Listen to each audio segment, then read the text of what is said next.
Hello and welcome to the coverage for the boxing event here at the 2019 Canada Winter Games. My name is Mike DeStefano. I'll be your play-by-play commentator throughout the games and this week. Hopefully you guys don't get sick of my voice over the next few days. There's going to be a whole action-packed week, lots of bouts. I'm very pleased that you all can join me tonight as we kick off the boxing event here at the Winter Games. We have 16 bouts on tap for tonight, so it's going to be an action-packed evening of boxing. Just a little background of the games. There are 6 different weight classes competing here, 41 athletes representing 9 provinces all across Canada, and it all kicks off right here, right now, with the first bout of the night between Jawad McHale and Kean Trotman. In the red corner is going to be McHale. He is from representing Manitoba. Kean Trotman in the blue corner representing Ontario. This is a 56 kilogram weight class that we have going on right now, and this is going to be a real fun match. Really excited here to be with you for this one as we are about to kick things off. Jawad McHale, a little bit more experience. He got 28 bouts. Kean Trotman, 12 bouts. And away we go. Quick jab. McHale gets backed out onto the ropes.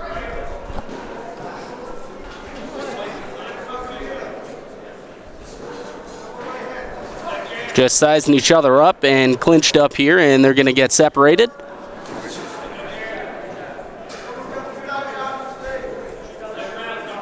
Two just pawing at each other, trying to figure each other out early in the round.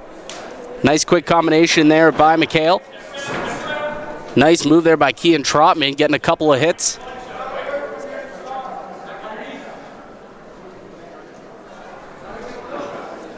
Trotman fighting out of Boomers Boxing Club in London, Ontario. And he's up on the boards again. On the ropes, rather. Separated by the officials. So we're going to have 3 3-minute rounds. That is the style of boxing here. Oh, and a nice miss there, but a good chance on McHale. But a good bobbing and weaving there is Trotman. And on the ropes, that's going to get broken up by the referee. And they'll start action up again.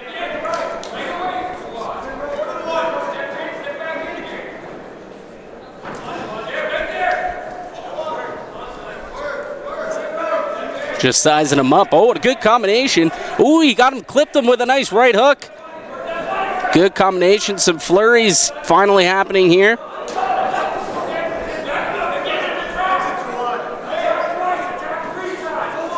McHale took a shot to the body, able to get out of it.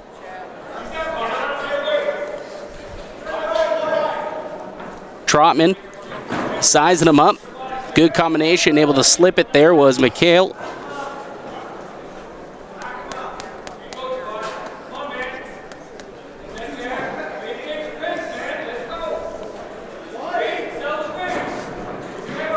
Good hit there, able to just clip him there on the face.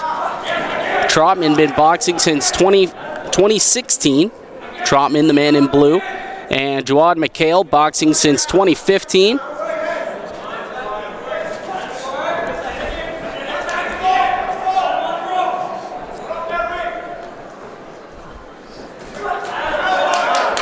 Nice shot right there by Trotman. Just got him in the chin. Sizing him up, he's got him in the corner. And a good combination, able to slip out of it. Now he's got Trotman in the corner. Nice combination by McHale, landing a couple.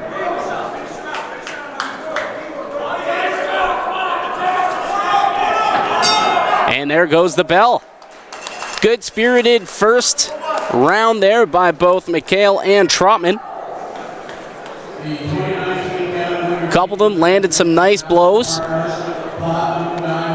And Jawad McHale in the red corner, the southpaw lefty you saw out there out of Winnipeg, boxing out of the Alliance Boxing Club. Coach Mark Collins giving him some advice here. And on the other side, Kean Trotman out of Boomers Boxing Club. Rich Chow and Kyle Millette in his corner.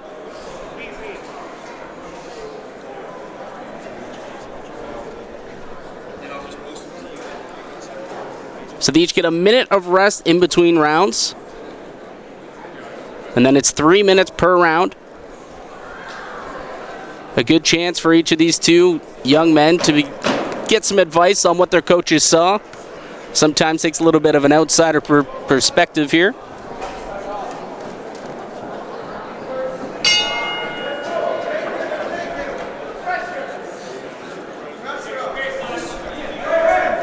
So sorry about that. Actually, Manitoba coaches is Kent Brown and Rodman Batson, not Mark Collins, so I apologize for that one. His personal coach is Mark Collins out of Alliance. Round 2 started up again. Nice combination. He's got him on the ropes. And I think the mouth guard fell out. Some flurries coming here. Mouthpiece is still on the ground. Finally, the official notices it.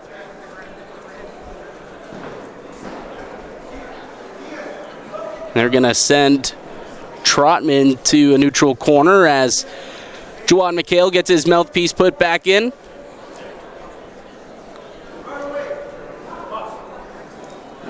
And we'll get back to action.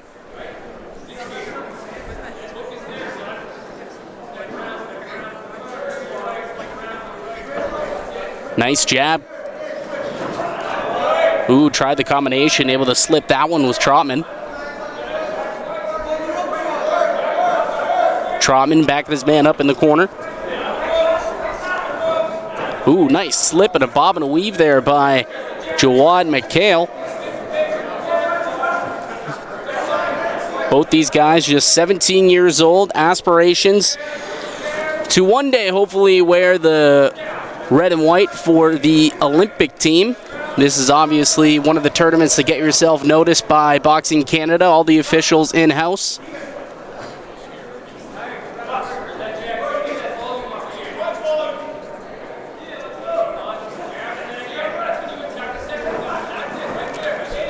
Trotman walking around McHale, able to get at him.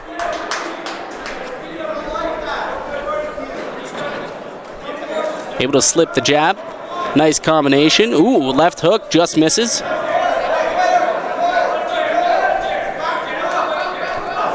Getting backed up into the corner here is McHale. Ooh, and a nice slip. Able to use good footwork there by Trotman. Getting himself out of danger.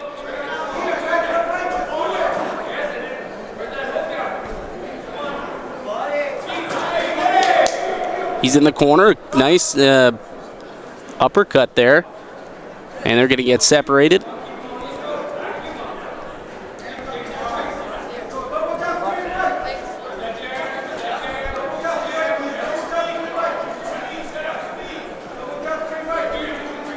So Kean Trotman has pretty much been the aggressor so far in this fight. Joab McHale trying to work more on a defensive counterpunch system.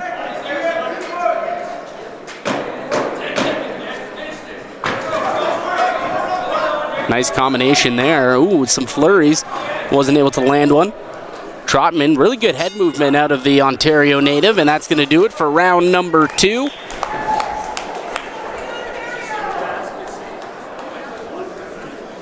Both of these two decently experienced competitors. Some notable results out of McHale's camp. Out of Winnipeg, Manitoba, the 2018 Canadian Championship silver medalist for the 52-kilogram weight class. And he was the 2017 Canadian Championship, won the silver medal there, and then gold in the 2016 Junior Championships. He's got 28 bouts in his young career, just 17 years old. Fighting out of Alliance Boxing Club.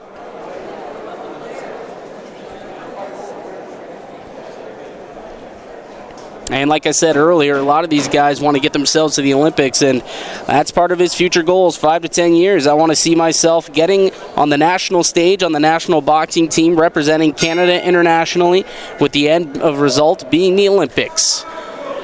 And here comes round number 3.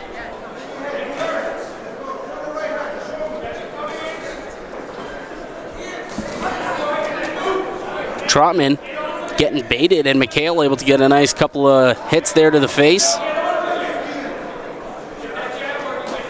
Ooh, nice right hand. I believe it was McHale, so it was a left hand. Cross punch. Oh, almost a knockdown.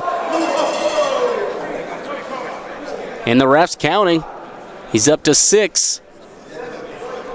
That was a big, big hit there by McHale. Just caught him with a cross. Trotman got the 8 count, but was able to get back into play, so we will not have a knockout.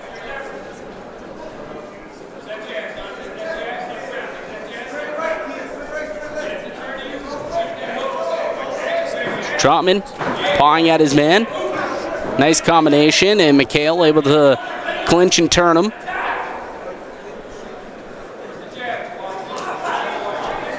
Good combination there. Both of the competitors out on the ropes. Trying to create some separation. Oh, and he gets him with a left hook.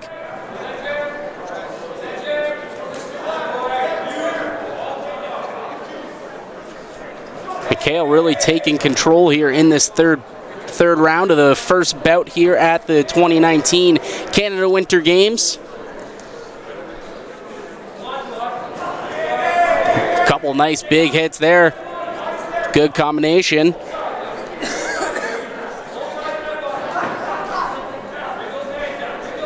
McHale coming out strong here in the third round. Trotman able to slip that one.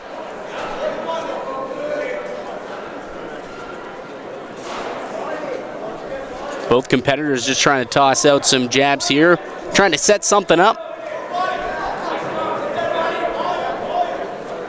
One of the things I've noticed about these two is that McHale has done a nice job of setting himself up, used a lot of counter punches.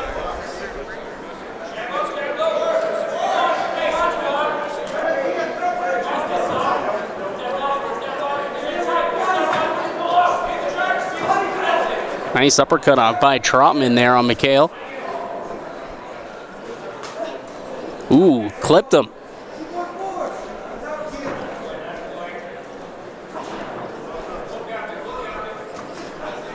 Nice combination. McHale swinging now, not much time left in the round. Trying to get as much points as he can, and that's going to do it. Round 3 in the books. Bout number 1 in the books here at the 2019 Canada Winter Games. A good spirited match between Jawad McHale of Manitoba, Winnipeg, Manitoba, and Kean Trotman of London, Ontario. So this one will be going to the scorecards.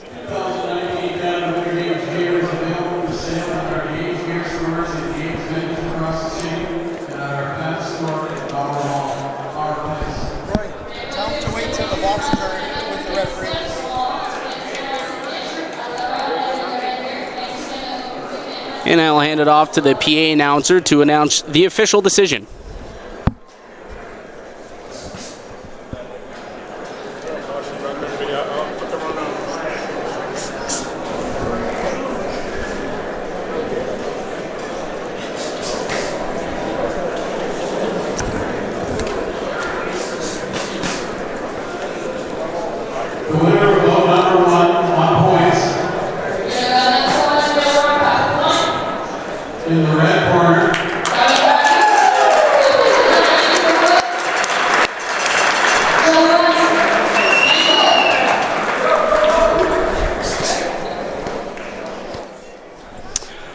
All right, and as you heard or may have heard, Jawad McHale ends up winning that one when I went to the scorecard. So Jawad McHale, he moves on tomorrow, and he will face Avery Martin Duval of Quebec in day 2. So Jawad McHale moving over into the gold or silver bracket. And Kean Trotman still a chance to medal here in the tournament despite the loss. It's a 2-loss knockout. So that was loss number 1. He'll move on to the bronze bracket now with a chance to still medal in this one.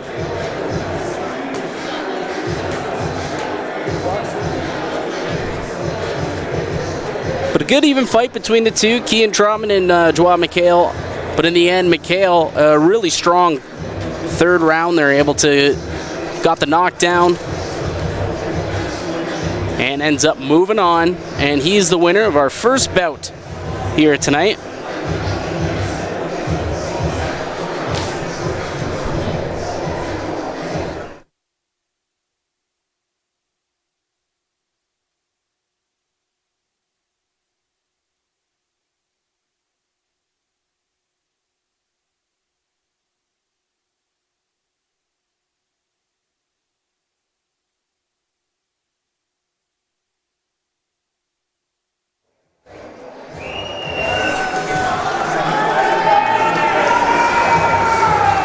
So the next fight that was supposed to be on tap here today was Parsa Biza and Cole Brander.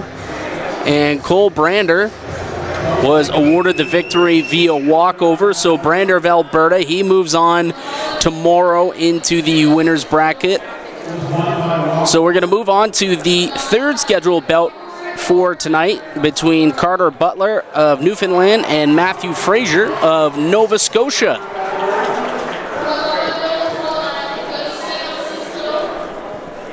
Carter Butler fighting out of the red corner, Matthew Fraser in the blue corner.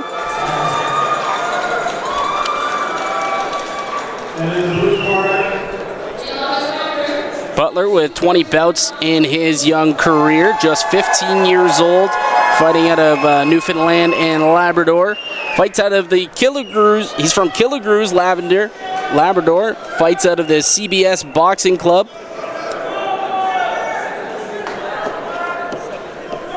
And Matt Fraser out of Antigonish, Nova Scotia. Just 17 years old, so he's a little bit older than Butler.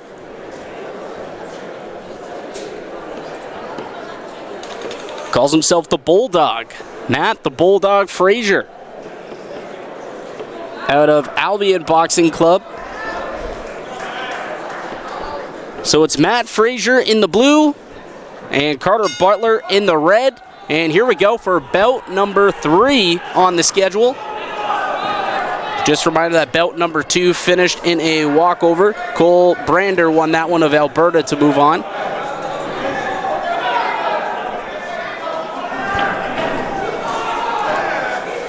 And Fraser getting some shots to the body to start here.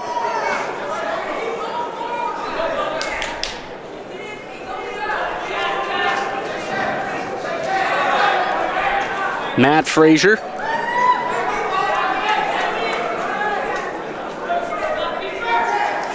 Ooh, tries for the uppercut right away. May have just clipped him under the chin of Butler. Ended up fixing his headgear a little bit. Got a nice another hit, right hand. Fraser sizes man up. Good combination. Butler clinching him. Good movement here out of Matt Fraser early on, able to get him with a quick jab. And the official going for a quick count here, up to 6. And after the 8, he is good to go. Fraser coming out pretty quick. Fraser, a fist of flurries here, and we're going to get another count. And Butler, not too sure why he's shaking his head. Why are you stopping it, ref? I'm good, I'm good. And he's going to stop the fight. Oh, it looks like he's got a nosebleed. So that's going to stop it, and Matt Fraser wins it in the first round.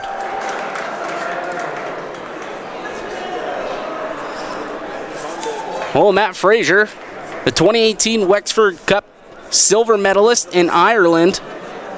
The 2018 Canadian Championship gold medalist for the 49 kilogram weight class. And he now moves on here. And he'll be declared the winner.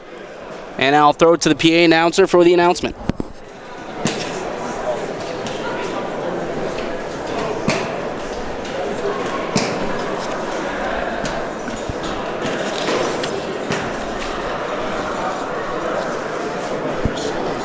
The winner of bout number 3, referee stops contest. In the blue corner, representing on the score.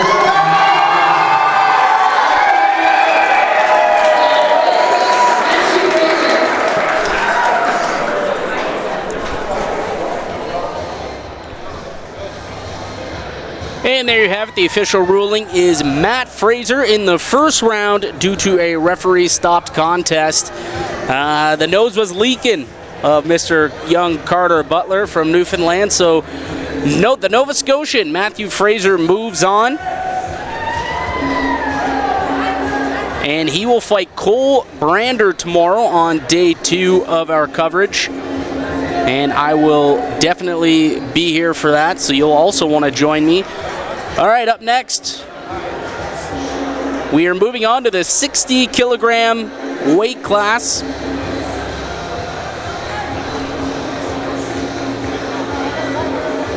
Fighting first, we have Noah Squires of Newfoundland and Braden Sims out of British Columbia. So Squires will be in the red and Sims will be in the blue. And here they are walking out to the ring right now.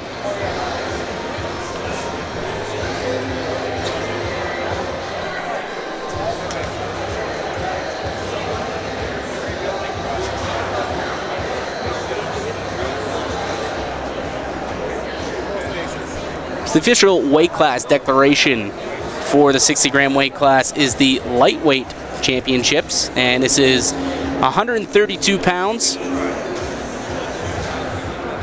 So Noah Squires and Braden Sims are the two that are up next here. Sims already out there, and Squires joins them in the red. Noah Squires out of Newfoundland and Labrador. He's from Portugal Cove, St. Phillips. Fights out of TRC Boxing Club.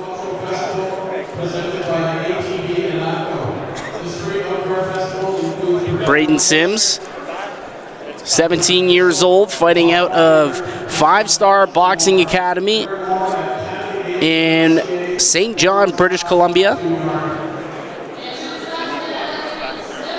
Noah Squires, one of the younger competitors in this tournament, just 15 years old. Joined boxing back in 2015. Saw his friends doing it, thought he'd give it a go, and here we are 4 years later. And he's competing at the Canada Winter Games.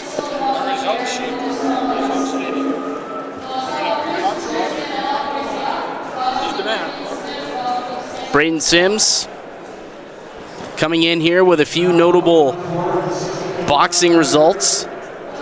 Gold medalist at the provincial championships 2 years in a row, participated in the 2018 Canadian Championships.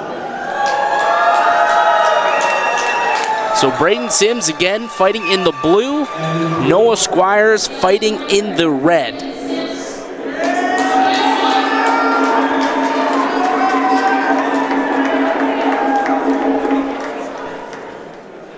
We have four lightweight bouts on tap tonight. This is the first of 4. So once again, one more reminder before we start. Braden Sims in blue for British Columbia, Noah Squires in red for Newfoundland. And there's the bell.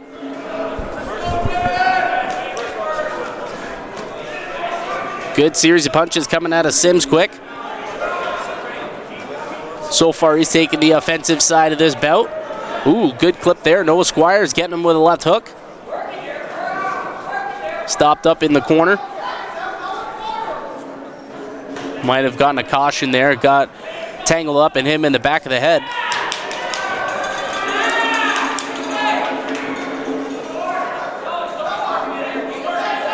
Two fighters clinched up, able to separate each other themselves. Sims trying to fight up in tight on Squires. Squires looks like he's trying to get a little more distance between the two.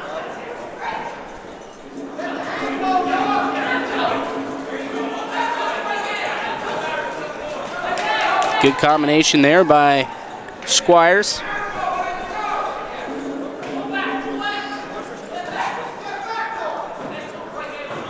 Referee comes in to separate them. Squires hits him with a jab.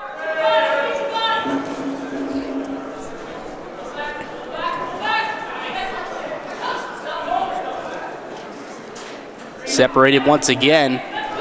And Squires may have been given another caution. Sims does a good job. And Squires getting yelled at by his coach, telling him, hey, hands up, hands up. He got nicked a couple of times in the head.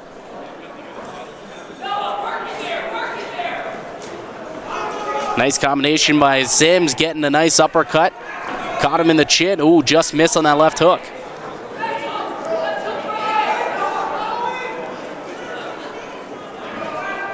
Coming off that, Squires able to get a quick jab.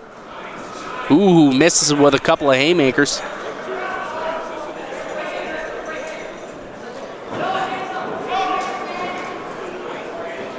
Squires keeping his hands kind of low. It's allowing Sims to come in and get some easy touches on the helmet.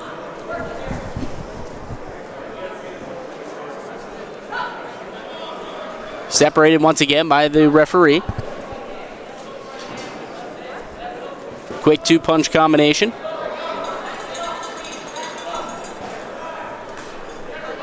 Nice hit by Squires.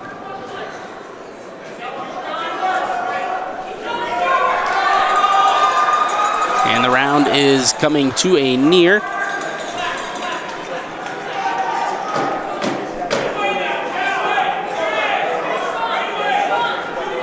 Nice combination there by Sims.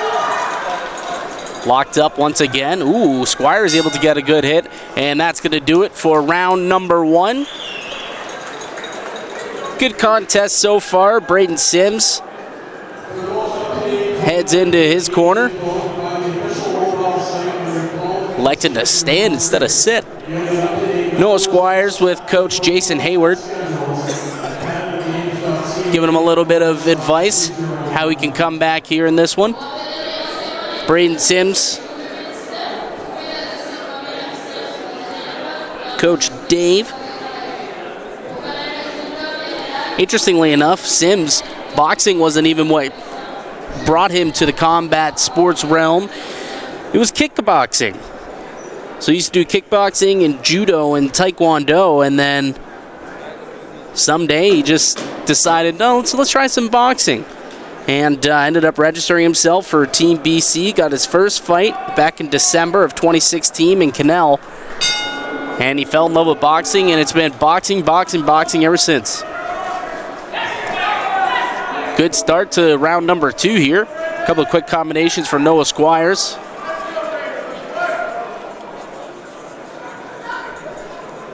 Caught up along the ropes, are going to get separated by the ref. Good combination there by Squires. Shots to the body there by Braden Sims. Ooh, nice right hand.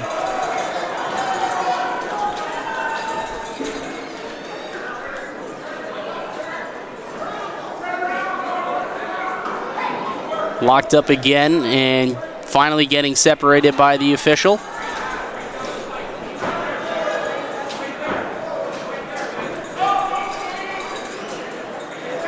Sims going back onto the offensive. Squires came out pretty strong to start the round, but Sims able to control it once again. Keep in mind here, Braden Sims has 2 years on Noah Squires out of Newfoundland.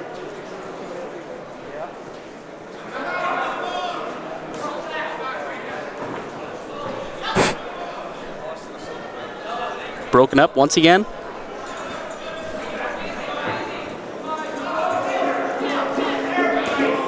Nice combination there by Sims. Able to duck Noah Squires' right hand.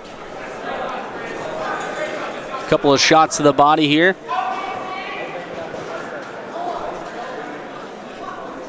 And you get broken up. Noah Squires looks like his face may be getting a little red.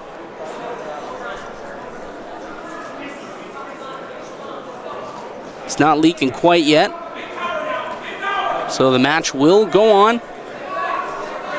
Getting some little shots to the body. There's Braden Sims. He's being clinched up by Squires. Nice combination along the ropes.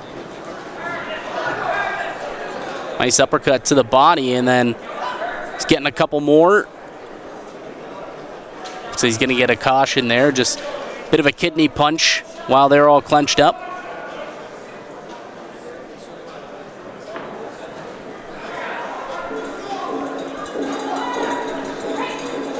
Sims trying to get Squires off of him, and finally does. Ooh, caught him with a couple of... Nice combination here, just a flurry, just trying to get to him.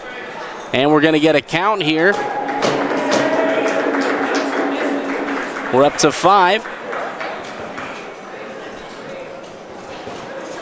And we're going to keep it going, and that's going to do it for the round. So Noah Squires got an 8 count on that one, but able to keep competing, says the referee. Looks like he might be leaking a little bit from the nose. It looked a little red.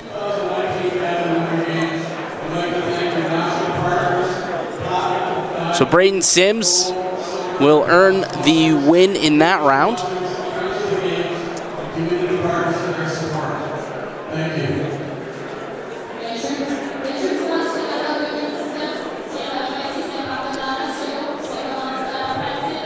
So I asked Braden Sims out of BC, I said, what do you like about the sport? Why were you interested in boxing? And, you know, who impacted you in boxing? And I got a pretty funny response. The person who's impacted me the most isn't anyone but myself, because I have the will to keep training no matter how hard, and nobody can make me do that other than myself, although my teammates and coaches help a lot too. So he's a man who determines himself to try and win and succeed here in the boxing competition, and he's done pretty well for himself here in his first bout at the Winter Games. Oh, and gets tossed down to the ground. Was Noah Squires, almost fell underneath the ropes. That would have been a scary sight. Nice combination by Squires, caught Sims. Clinched up once again.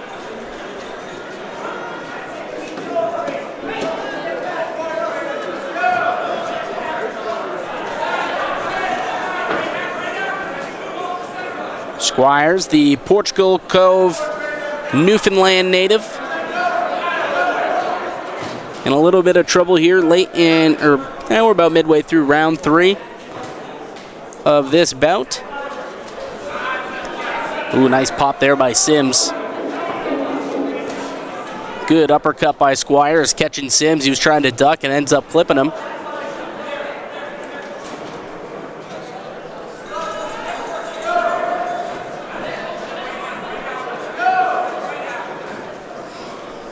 Missed on a right hook.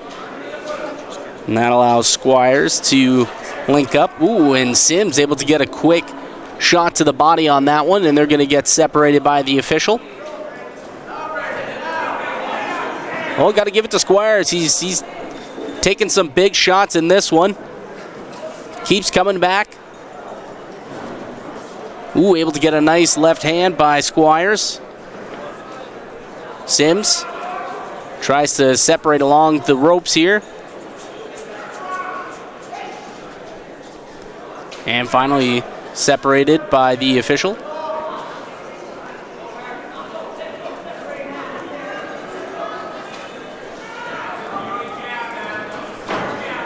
Combination miss there by Sims.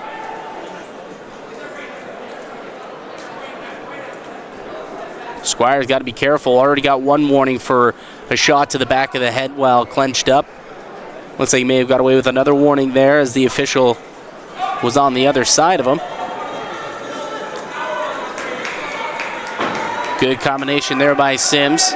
Squires able to roll out and get away from danger. Locked up now.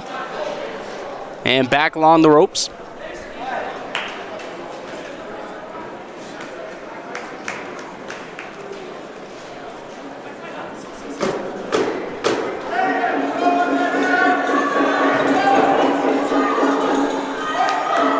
Squires just trying to hold on and kill time at this point, it seems like, and he's successfully able to do so. There goes the final bell in this bout. Another fight in the books here. Braden Sims of BC in the blue, Noah Squires, Newfoundland in the red, and I will hand it over to the PA announcer for the official, to give you the official winner of this bout here.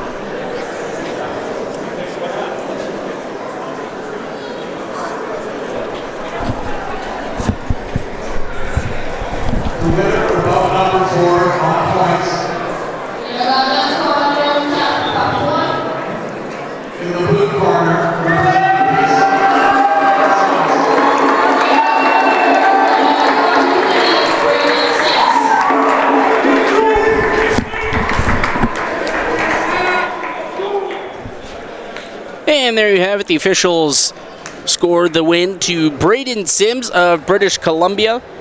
So Braden Sims moving on to day 2 in the gold bracket. And Noah Squires will move on to the bronze bracket. But once again, it's a 2-loss elimination tournament. So Squires still with a chance to come away with a medal here at the 2019 Winter Games.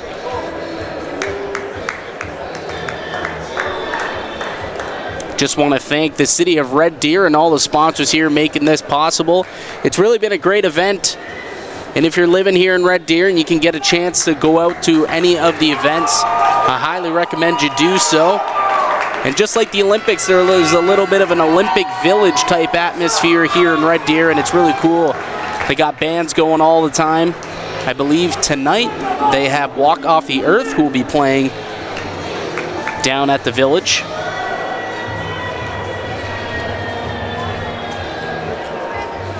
All right, bout number 5 about to be underway. This one between Wayne Ducharme of Saskatchewan and Chad Cabaz of Quebec. So Ducharme in the red corner and Cabaz in the blue corner. Quebec usually one of the powerhouses here at this tournament. Cabaz is the first Quebec native that we have seen so far today, so we'll see if they can keep it up.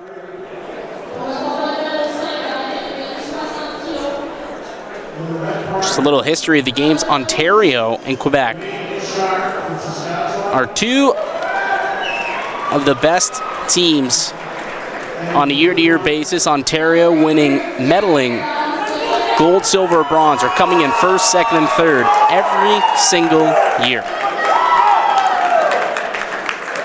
Quebec not too far behind.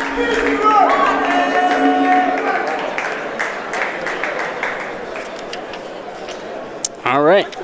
So once again, Wayne Ducharme of Saskatoon in red, Jag Cabaz from Quebec in blue. And we're still in 60-kilogram action.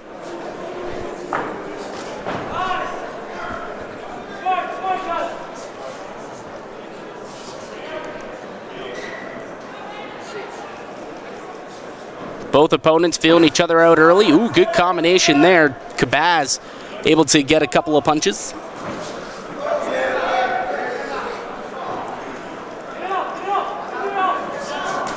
Good combination.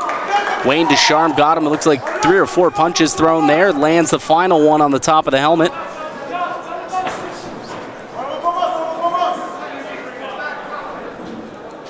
Cabaz from Montreal, Quebec, 16 years old. Started boxing in 2015. The 2018 Canadian Championship junior gold medalist in the 60 kilogram weight category. And he'll look to bring home gold here at the Canada Games.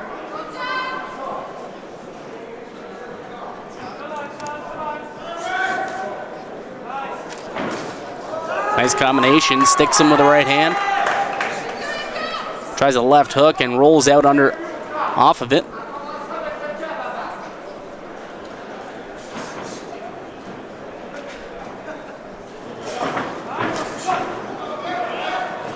Ducharme being pretty selective with his punches. Cabaz more of a brawler. He's coming out firing. Good defense there by Shabazz to roll out and come off of it with a hook. Uppercut.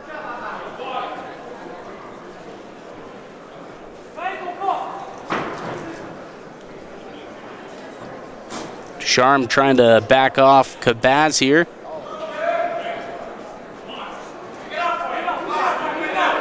Cabaz, much more movement in his boxing style. Ducharme, a little more focused. Ooh.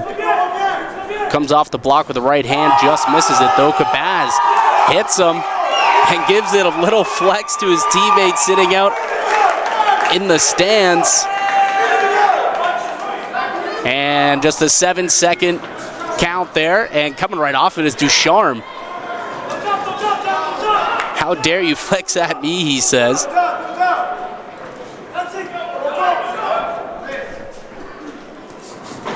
Ducharme not able to connect on one of those punches.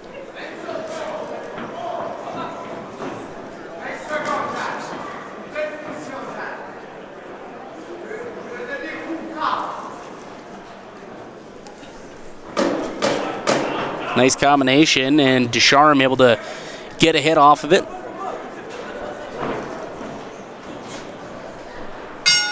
And that's going to do it for round number 1 here. Jack Cabaz with the more active hands in the round. Was able to get a 7 count on Ducharme, the Saskatchewan native from Weyburn, Saskatchewan. He has 11 bouts in his career, just 16 years old.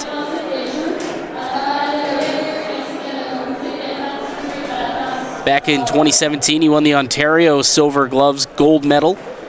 And the Saskatchewan Golden Gloves, he also won the gold. So Ducharme, just like Cabaz, both of them pretty good fighters. And they showed it there in round number 1.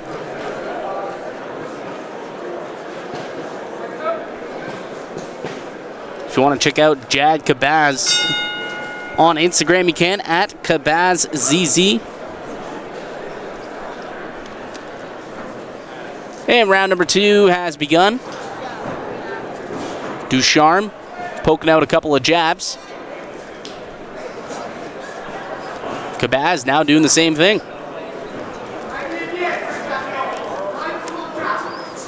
Cabaz trying to set up Ducharme.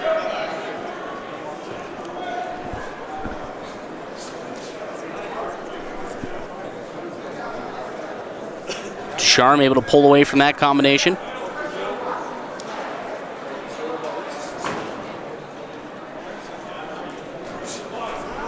Combination blocked by Ducharme.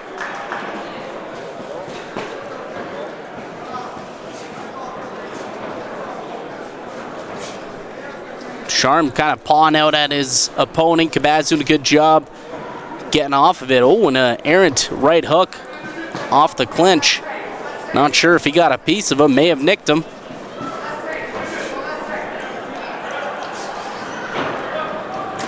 Ooh, got him with the right hand. He got him with the right hand. Cabaz landed one. The official counting down. Got him up to 8. And we're going to continue the fight, says the referee. So in back-to-back rounds, Cabaz able to get Ducharme to an 8 count. Nice combination there by Ducharme, getting a couple of hits on the helmet.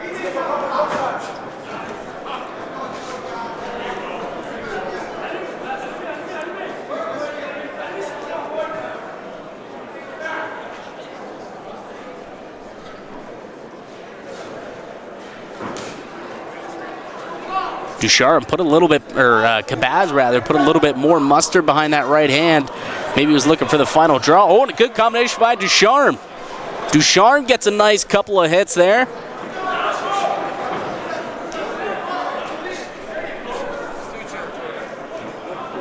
Might be something that he might want to try.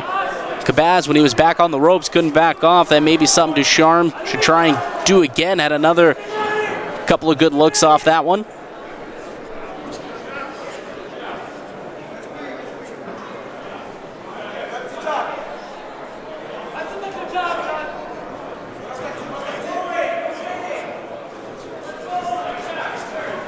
Looks like Cabaz trying to fake out Ducharme into throwing something so he can come back with a nice counter. Ducharme not having it.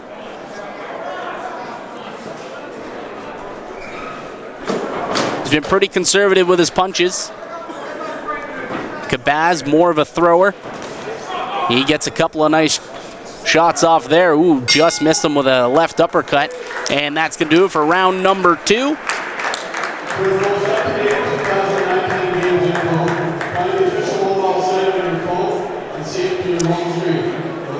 Just some quick information here on the young 16-year-old Wayne Ducharme out of Weyburn, Saskatchewan. He started when he moved to Weyburn back in 2016. His dad brought him down to the boxing club, and it went from there. Only been boxing for 1.5 years, but let me tell you, he really loves it. Looking forward to doing big things. One day he hopes that he can continue boxing, doing his best, and hopefully one day wants to turn pro and keep it going. No. A good showing here at the Canada Games is certainly a good way to get yourself on the map here in the boxing world, especially with Boxing Canada. Just really quick to update you on the next match. It's going to be Justice Harbone and Christopher Craston. And round 3 is underway. Jack Cabaz once again in the blue, Wayne Ducharme in the red.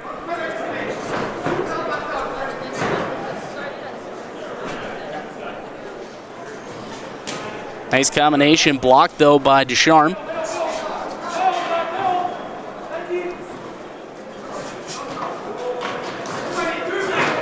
Ducharme doing a good job avoiding that left hook by Cabaz.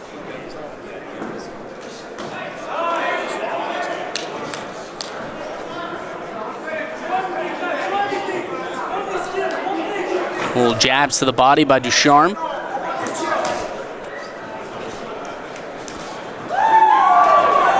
Ooh, looks like Cabaz may have finally was able to land one of those left hooks. Ducharme all right though.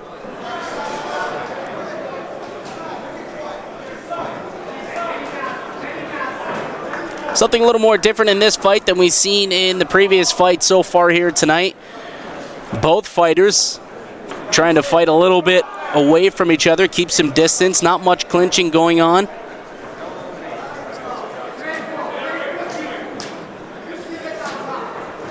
Although now that I say that, we're about to get one here. Ooh, lands a nice right hand off the left hook. He's got him along the ropes now. Cabaz backing his opponent down. Ducharme, he's got him on the ropes, able to get off.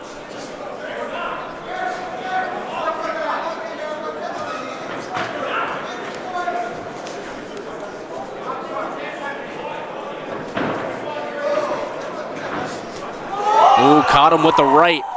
Uppercut off of it. Good combination here. He's got him on the ropes. Ducharme able to get off of him, though.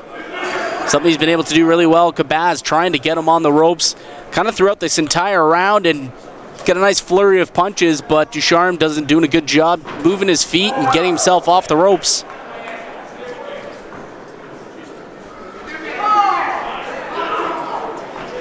And And we just saw it happen again right there. And Cabaz, a couple of touches there on Ducharme. Misses wide on that hook. Coming back at him is Cabaz with his own hook of himself. Shot to the body on Ducharme. Nice combination here by Cabaz.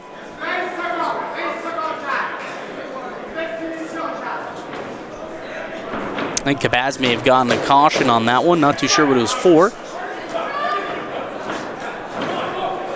Ooh, and that just missed on a big right hook. And that's going to do it for round number 3. So this one going to the scorecards. Good solid fight out of Wayne Ducharme out of Saskatchewan and Jad Cabaz out of Quebec. And I will throw it to the PA announcer for the official decision.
And there you have it, the official decision going to Jad Cabaz from Quebec. Well, I said it before the fight started, Quebec has a history of coming out strong here in this one. And Jad Cabaz, our first Quebec fighter, and he comes out, has a strong performance, continue that strong reputation for the province. So now Cabaz moves on, and he'll face Braden Sims tomorrow.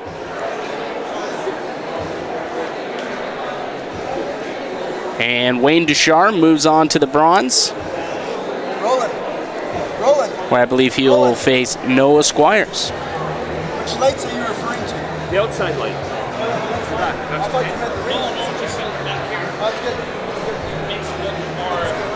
All right, and coming up next, our next bout will still continuing in the 60 kilogram weight class. And we will have Justice Harburn versus Christopher Lucas Craston. Although I'm told he prefers to go by his middle name of Lucas. So for all intents and purposes, we'll be going with Lucas Craston. And he is in the blue corner with Justice Harburn in the red corner. Harburn fighting out of Manitoba, Lucas Craston from Ottawa, Ontario. So that's Justice Harburn from Manitoba in red, Lucas Craston from Ontario in blue. And once again, this is 60 kilogram weight class. Harburn, 17 years old. 39 career bouts, so definitely not a spring chicken. 20 bouts for Lucas Craston. So both of these two have some experience, but Justice Harburn, a year older than the 16-year-old Craston, with just a few more. And there's the bell, and we're underway.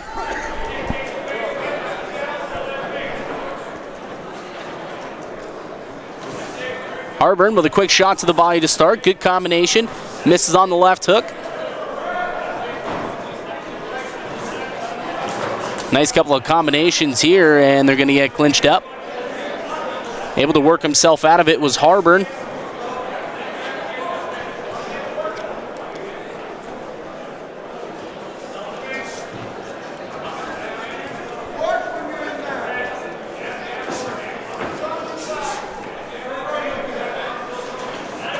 Ooh, nice combination. Got him with the right, but Craston able to clinch up and get himself out of danger.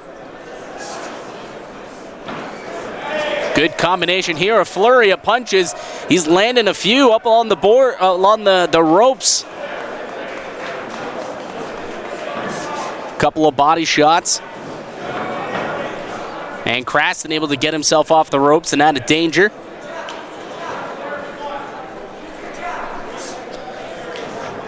And his coach, Kirk Fleming, telling him use his jab.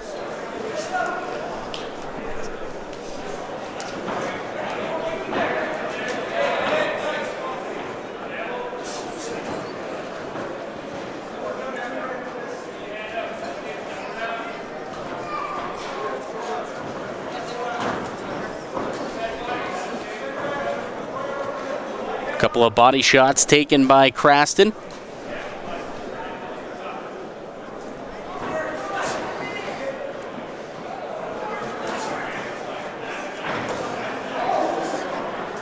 Just missing there with a left hook was Harburn.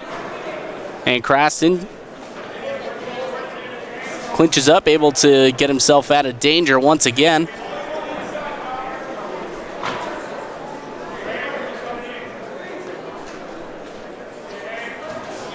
Ooh, catches him with a nice jab to the face. Looks like he might be leaking a little bit in the nose.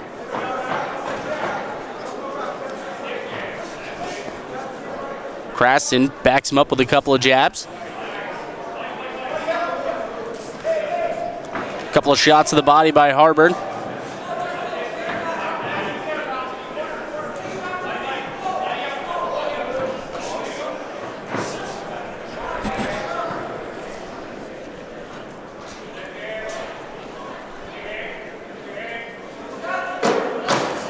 Ooh, nice little shot there by Craston. Catches him with the jab. And coming back with it is Harburn. Runs into the referee here.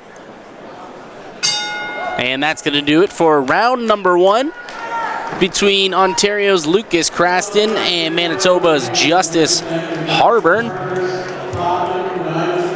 Harburn boxing out of Eastman Boxing Club.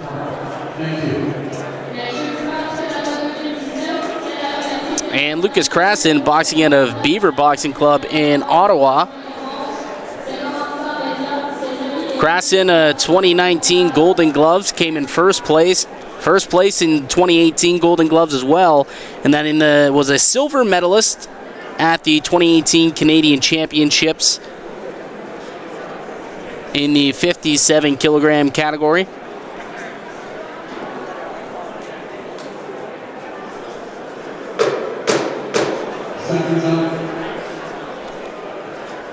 Pretty good bout between both of these two.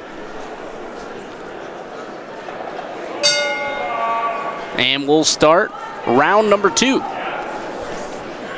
Coming out quick is Harburn.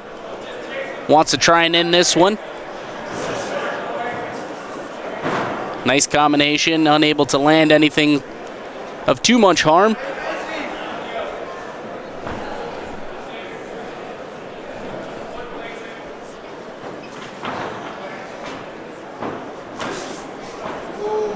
Nice right hand there by Justice Harburn. Backing him up into the ropes. Clinched up here. And the official comes in to break it up. And getting right back to it is Lucas Craston. A couple of quick jabs by Harburn. Harburn. A couple of shots to the body here. Ooh, nice left hand. Not sure if he was able to land that one. It was on the other side of my vantage point, but it looked like he got a nice piece of him.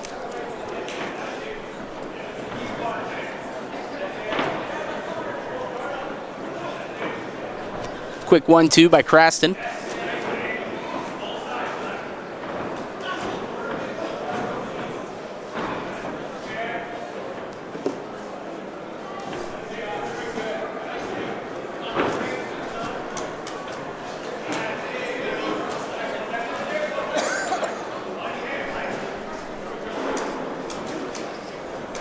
Harburn and Craston linked up once again. Able to get loose though.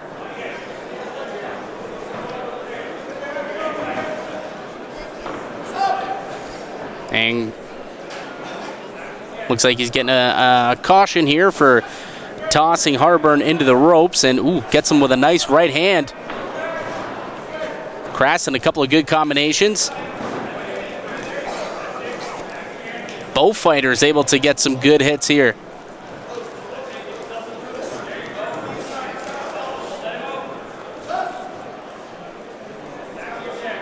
Official comes in to break it up.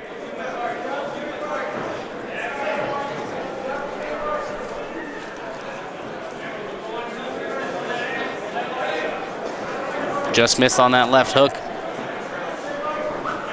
Ooh, looks like he may have got him on the cheek there. Craston, much better round 2 than round 1. Ooh, big shot to the body there.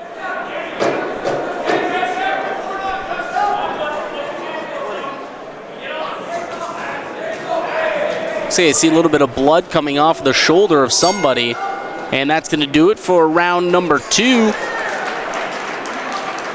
Not sure if that's his own blood. It may actually be off of Justice Harburn.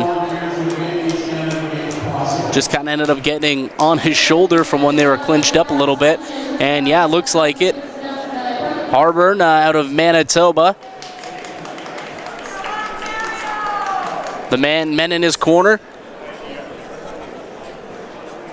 Just trying to get rid of the blood. He'll give him a towel and try and pinch the nose a little bit.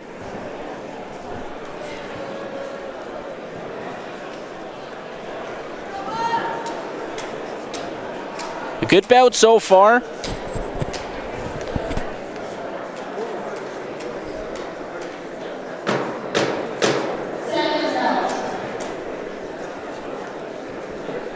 Lucas Craston has a brother who also boxes, and they box together, and it's brought them closer together. One of the reasons why he loves the sport so much. And he says it lets me beat him up. Boys will be boys.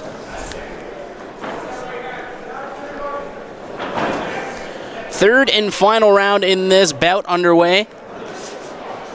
Harburn just missed with a left hook. Nice jab, able to connect that one from Craston.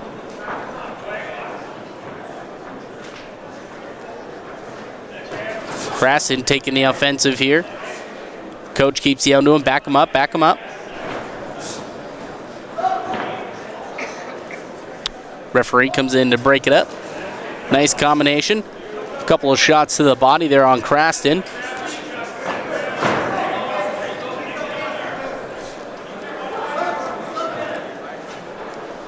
And they're going to get broken up again. I believe the referee was talking to Harburn about giving some shoulder jabs when locked up.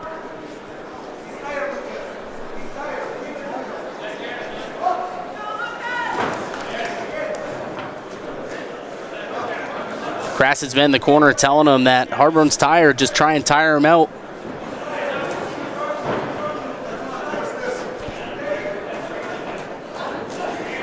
Nice flurry there by Craston. Gets him with a couple of punches. Misses on that 1-2 combination. Ooh, clips him there with a nice left.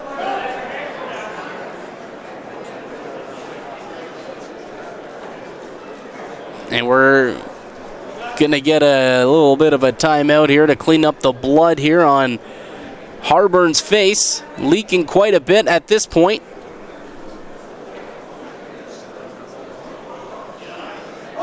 And we'll continue the fight. Some nice combinations by Craston. Shot to the body from Harburn.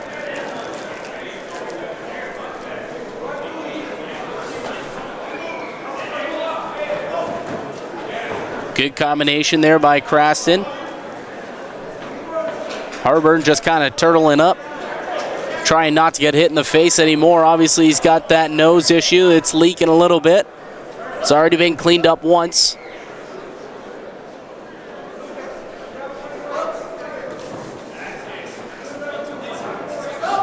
Back bout into the corner.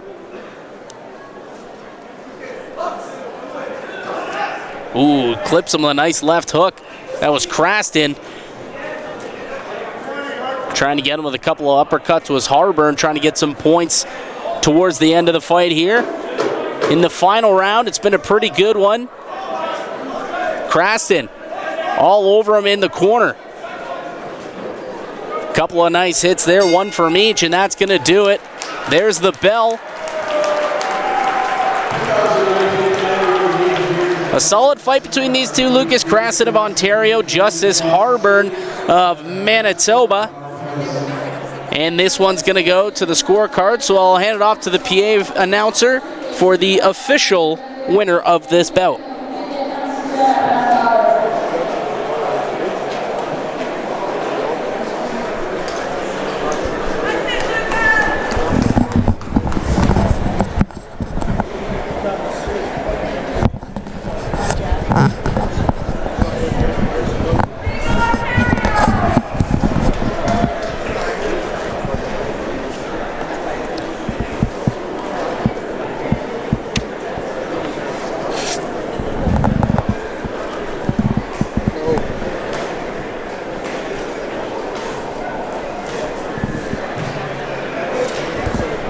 The winner of bout number 6 on points. In the red corner,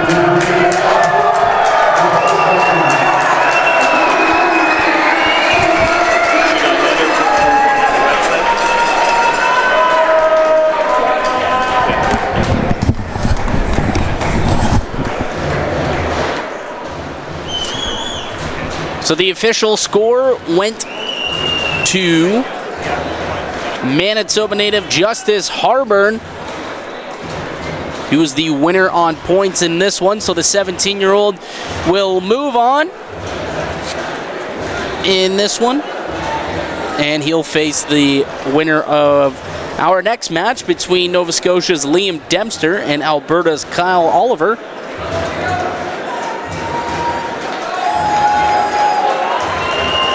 But Harburn able to win the match despite getting broken open on the nose, and he sticks around. Meanwhile, Lucas Craston moves to the bronze bracket. Definitely a really good fight on both ends, though. It was a solid bout.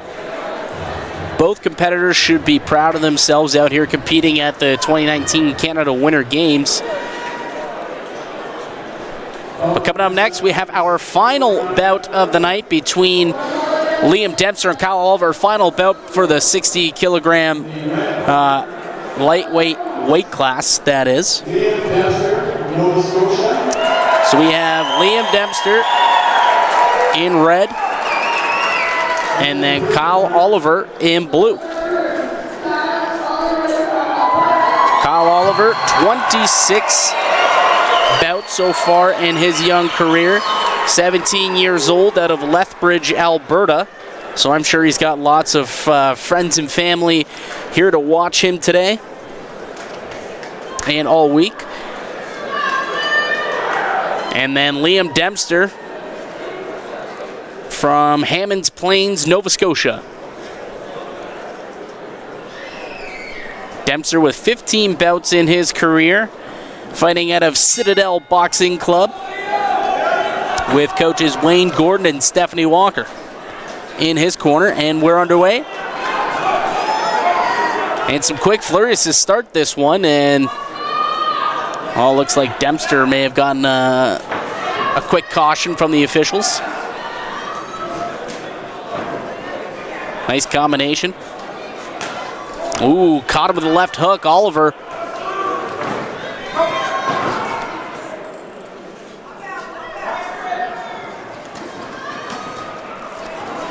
Some quick body shots there by Dempster.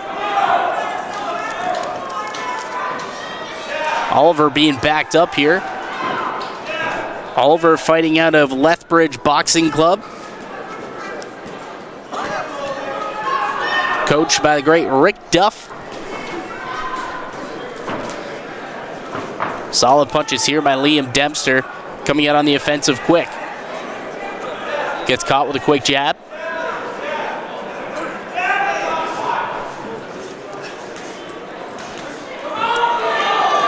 Dempster getting caught, trying to throw some blows. It ends up getting him in return by Oliver. Nice left hook.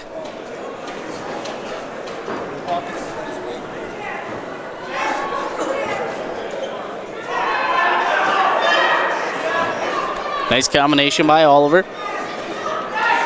Hits him with a nice right hand. Oliver, the Lethbridge, Alberta native, you can hear he does have some friends and family here cheering him on today. It's getting loud for the Alberta native. Taking a couple of shots here, though. Dempster clinches up. They get broken up. Shot to the body off Dempster along the boards. The ropes, rather. Good combination, getting them blocked, though. Dempster did a good job keeping his hands up.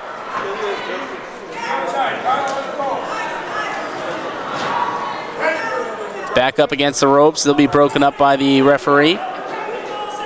And it looks like Liam Dempster's leaking a little bit. The Nova Scotia native. Looks like you see a little blood trickling from the nose.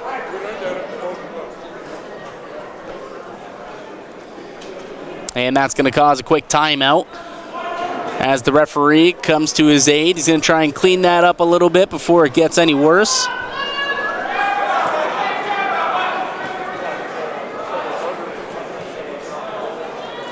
Not much time left in the round once these two get going again.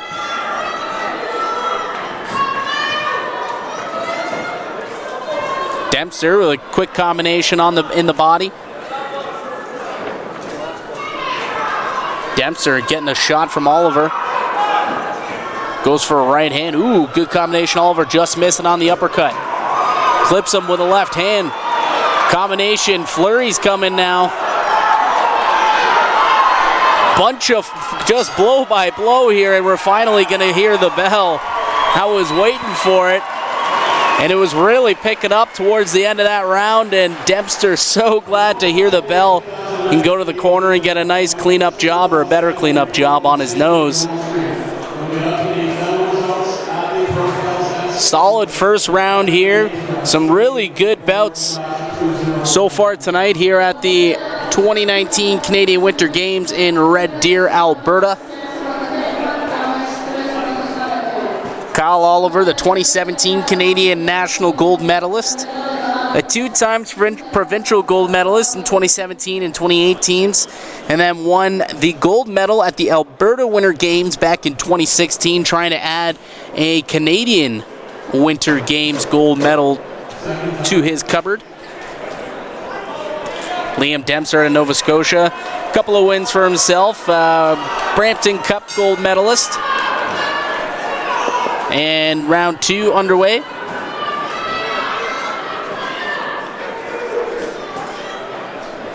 I'll look for Kyle Oliver to kind of keep it going. And they're going to get broken up by the officials.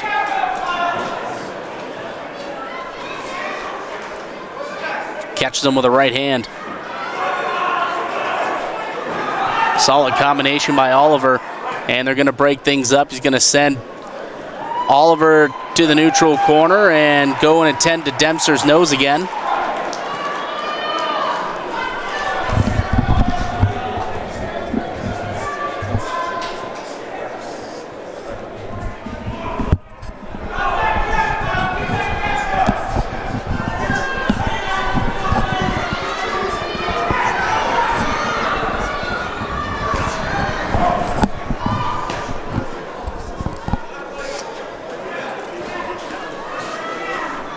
And we're back underway again. Dempster getting a couple of solid body shots here as he's got Oliver on the ropes. Oliver fighting back despite being on the ropes, pushes his man off of him to get off. That's the place you don't really want to be. You don't want to have your shoulders on the ropes. Doesn't give you a lot of space to get away. Good right hand by Oliver. Dempster coming back with a nice combination. Trying to get some shots to the body while Oliver tries to work up top. Keeping in mind, Dempster does have a bloody nose right now, and this one's going to get broken up. Nice. Stuck him with a jab. Got him right on the nose. Nice 1-2 combination.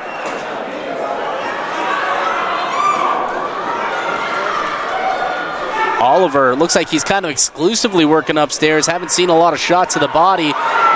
And a nice combination there. Dempster just hanging on. Gets the break there. Couple of shots to the body. Right hook goes wide.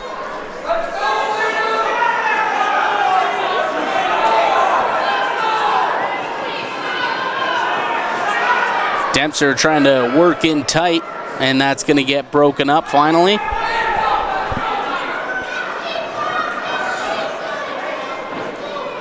Grab onto him again.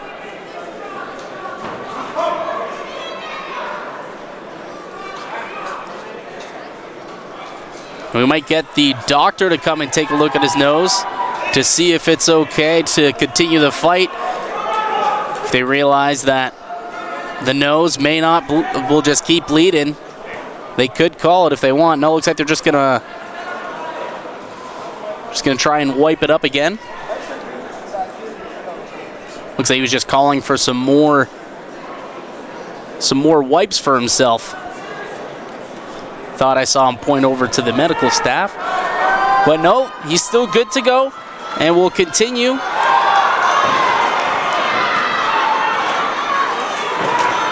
Flurry of punches here. A good combination. Clipped him with a right hand was Oliver.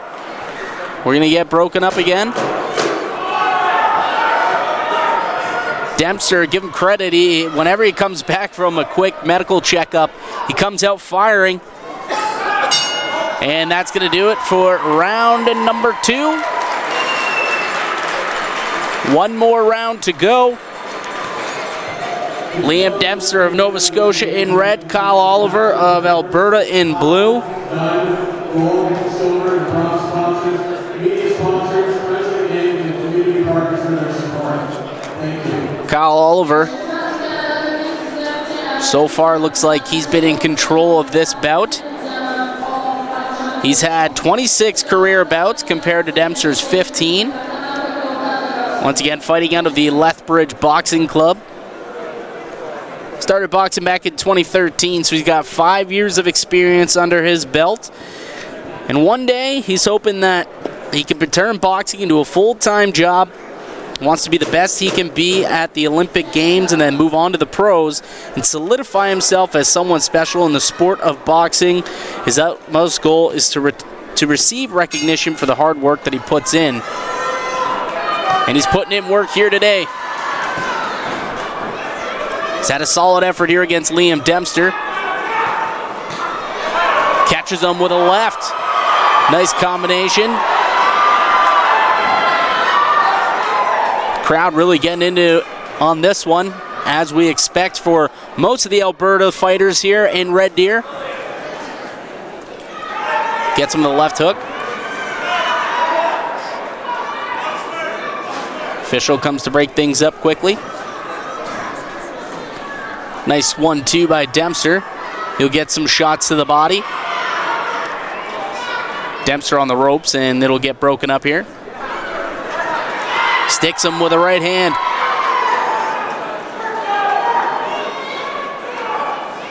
Along the ropes, and they'll get broken up again by the official.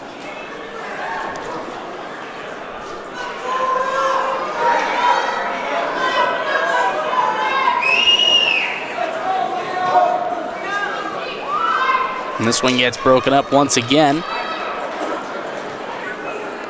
And we're going to get another cleanup job on Dempster.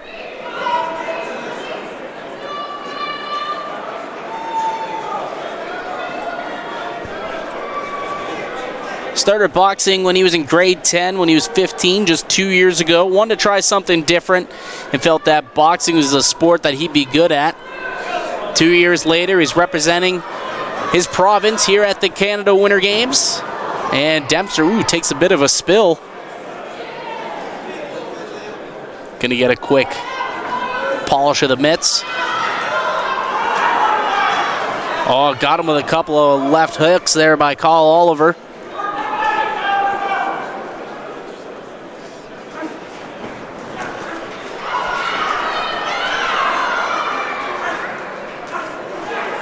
Nice left hook by Oliver. Still, he's just working up top.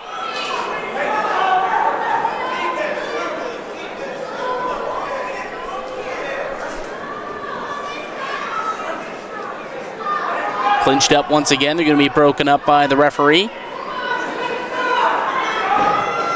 Solid three-punch combination there by Oliver. Dempster looks to have blocked most of the blows. Nose still leaking here as we get later into round 3. Pretty good fight here by Kyle Oliver. Dempster looks over to his corner to try and get some advice. Oh, a nice left hook there by Oliver. Pushes him off. Just misses on a left hook.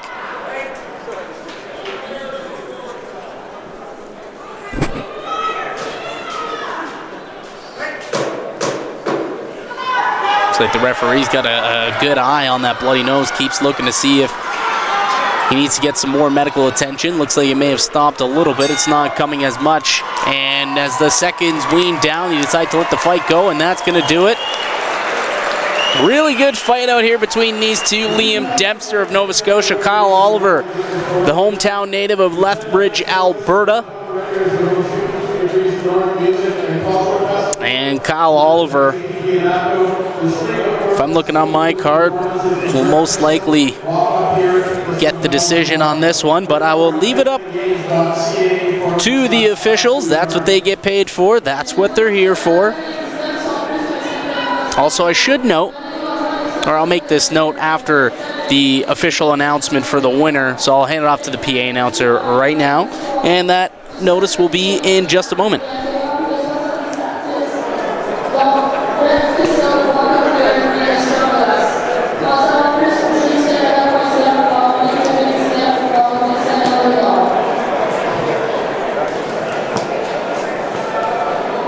The winner of bout number 6 on points.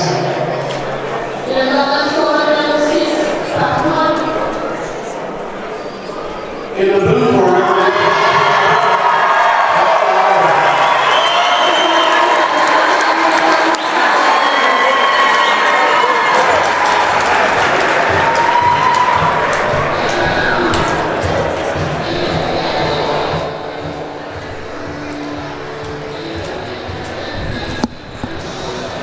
And there you have it, Kyle Oliver of Lethbridge, Alberta, moving on here. And he defeats Liam Dempster of Nova Scotia. So Kyle Oliver wins on points, and he'll face Harburn tomorrow on day 2. And that one rounds up the 60 kilogram weight category.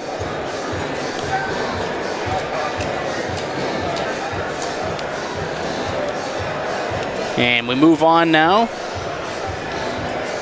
to the 64 kilogram category. First fight between Mason Galvao and Nicholas Callahan. Galvao of Ontario, Callahan from Newfoundland.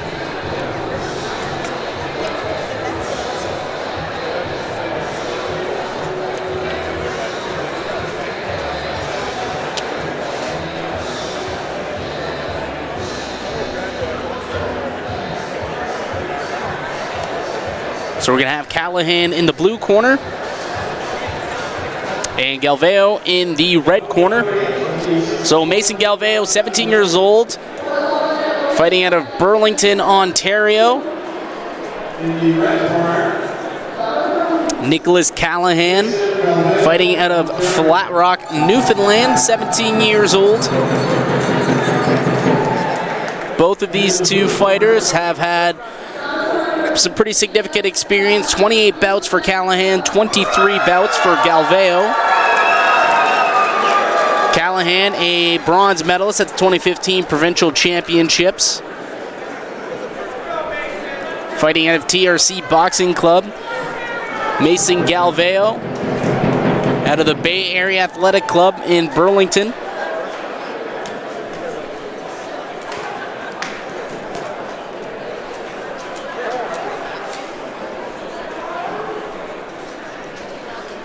And the referee just talking to him, making sure that they know the rules. And they touch gloves. And there's the bell. So once again, Mason Galvao of Ontario in red, Nicholas Callahan of Newfoundland in blue.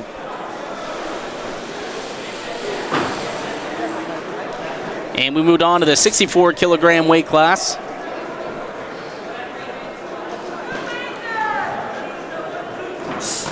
Nice combination there by Galvao.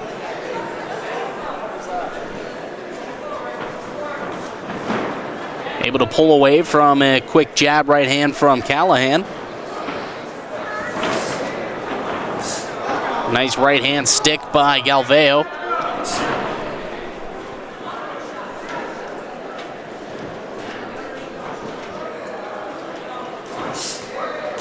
Good combination.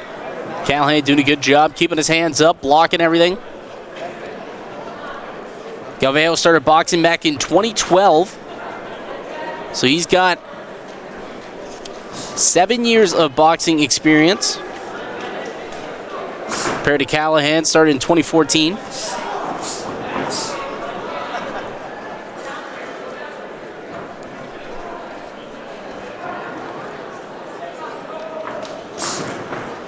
Nice jab there by Galvao. Stuck it pretty hard on him.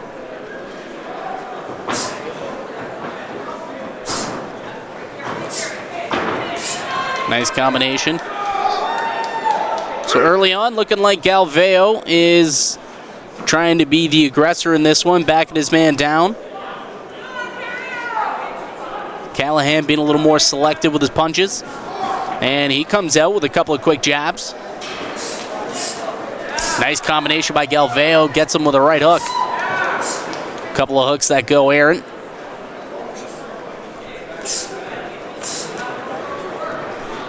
Callahan on the ropes.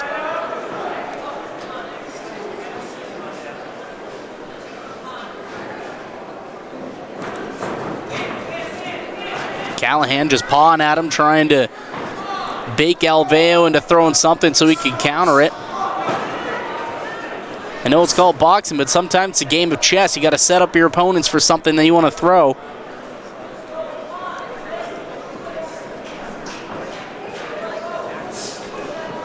Nice combination by Galvao. And they'll get locked up and separated by the referee.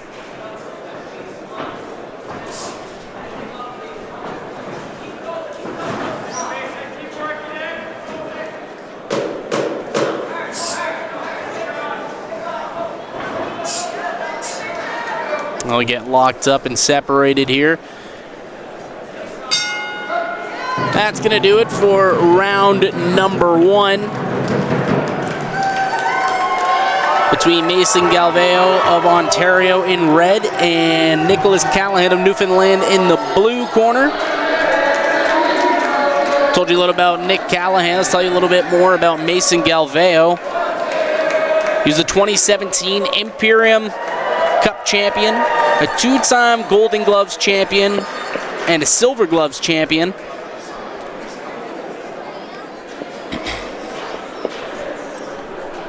When I asked him why he got into boxing, he said, I've done karate and martial arts since the age of 4 and then transitioned into boxing and kickboxing from the age of 12 to 17 and have excelled ever since thanks to an amazing support system at the Bay Area Athletic Club in Burlington.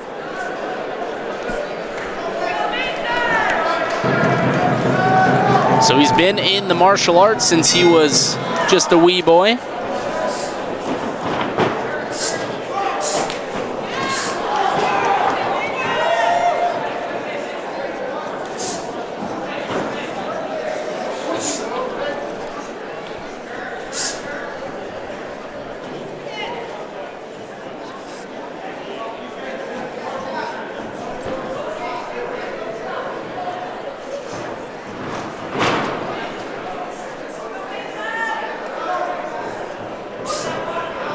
Sticks him with a jab.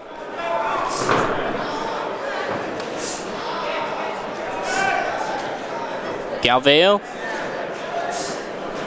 gets another jab off. Callahan doing a good job pulling away to get away from him. Galveo comes out with her hard right. Wasn't able to land it though.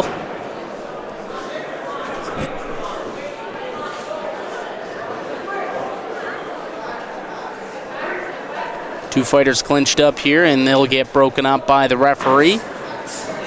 Combination here by Galveo. He's got Callahan on the ropes, able to get off of him, though. Callahan now starting to back down Galveo. Galveo sitting at 6 foot. He's got a bit of a longer reach. Trying to use that to his advantage here as he keeps poking at him with his jab.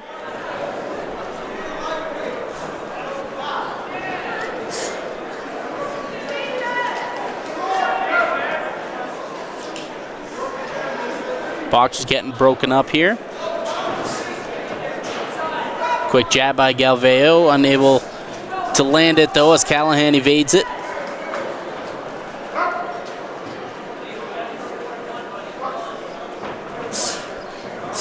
Good combination here by Galveo. Lands a left hook, I believe, towards the end of that one.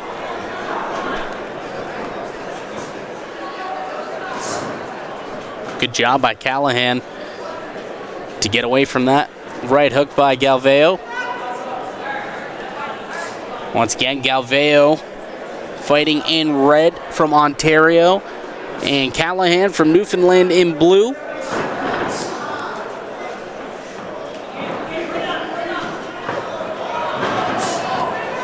Quick right hand by Galveo to the body.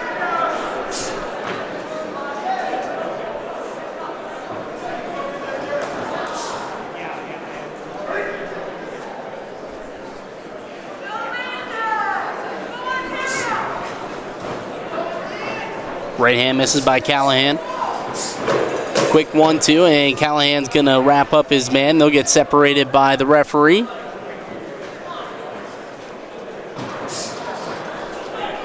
Right hook misses, and that's going to do it for round number 2 of this one. Galveo and Callahan. Just for all you out there trying to score it at home, here's the scoring criteria. Number of quality punches on the target areas, the competitiveness between the two fighters, and the tactical and technique, the tactical skills and technique that they use throughout the bouts. It's really one of the bigger differences between professional and amateur boxing and Olympic style boxing is that because it's only 3 rounds, a lot of the times it's the most tactical and technique fighter who ends up winning the bout. So it's good to keep that in mind when you're sitting here at home trying to watch it. Trying to figure out what the target area is. It's the front and the side of the head, and then the front and sides of the body, but above the belt. Anything below the belt will be called a low blow and could cost in a point deduction.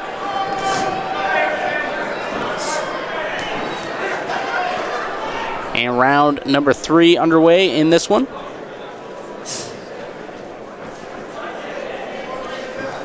Mason Galveo in red, Nicholas Callahan in blue. Callahan fighting out of the TRC Boxing Club in Flat Rock, Newfoundland. Fighters getting broken up here.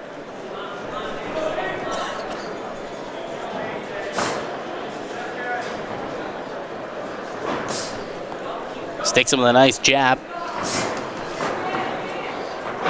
Galveo looks like he's trying to set up a nice combination. Quick right hand blocked by Callahan.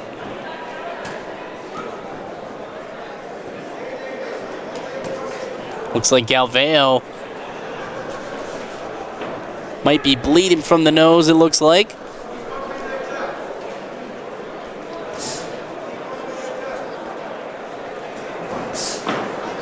Shot to the body there. And the two fighters getting wrapped up. They'll get broken up by the referee. Nice little combination, but Callahan able to bob and weave his way out of the danger zone of Galvao.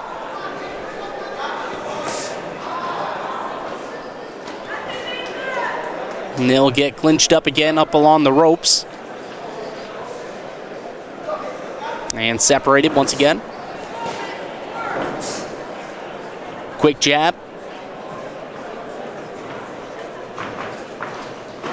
Right hand just misses from Callahan.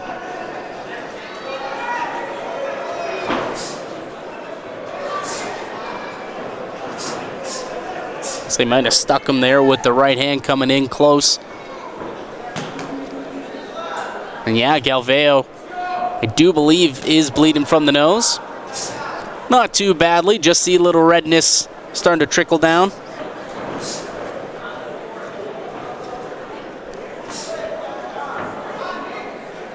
Quick jab. Ooh, Galvao doing a good job evading the right hand from Callahan. Broken up once again. Callahan misses on a left hook there. A couple of quick shots by Galvao.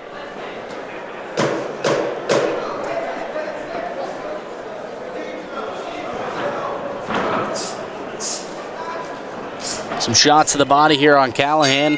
And that's going to do it for round number 3. Good fight. Good bout between these two, between Mason Galvao of Ontario and Nick Callahan of Newfoundland.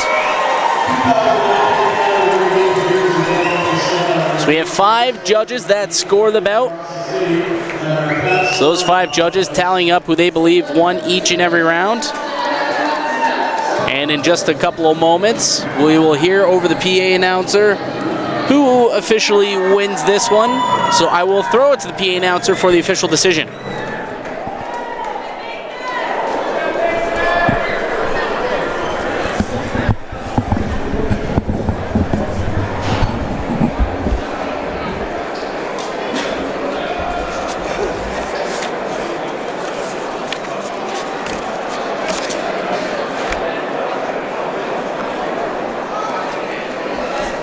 The winner of Bouts on points in the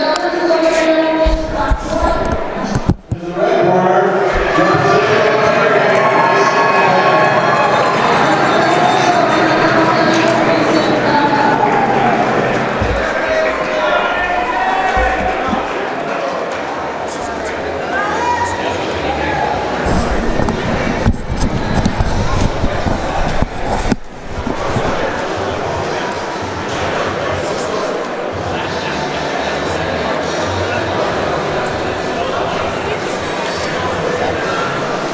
All right, and as you heard there, Mason Galvao of Ontario wins that bout. He was declared the winner on points, and he will move on. So Galvao moves on, and he will face the winner of our next bout tomorrow. So Galvao moves on in our next bout here between Fausto Santoro and Alex Bulgaro. Santoro, the hometown boy here from Alberta. Alex Bulgaro from Nova Scotia. Still in the 64 kilogram weight category. And this will be the last fight of that category, and then we move on to the 69 kilograms.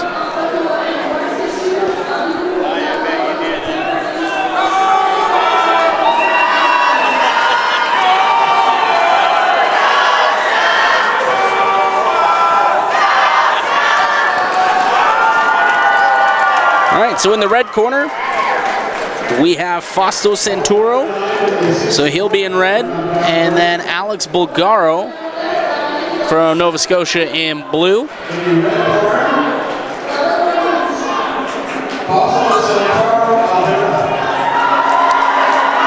Fausto Santoro, the Edmonton, Alberta native, boxes out of Marshall Boxing Gym. They call him Furious. Oh, you just heard them right there. Simeon Bulgaro has some friends here as well. Bunch of his Nova Scotian teammates tried to get louder than the Albertan fans in attendance. So Fausto Santoro from Edmonton, Alberta. And then Simeon Bulgaro from Dartmouth, Nova Scotia, boxing out of Warriors Boxing Club.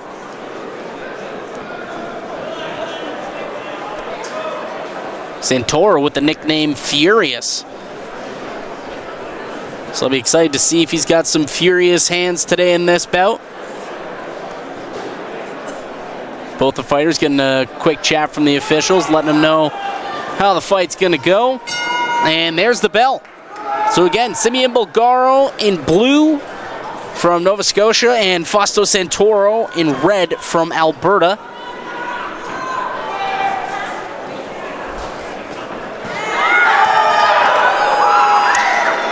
And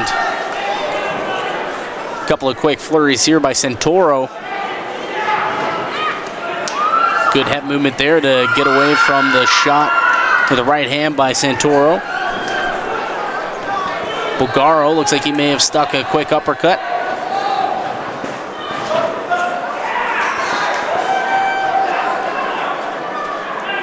Bit of a size advantage here by Fausto Santoro, 17 years old, so he's got a year on him, but he's also a little bit shorter, coming in at 5'6".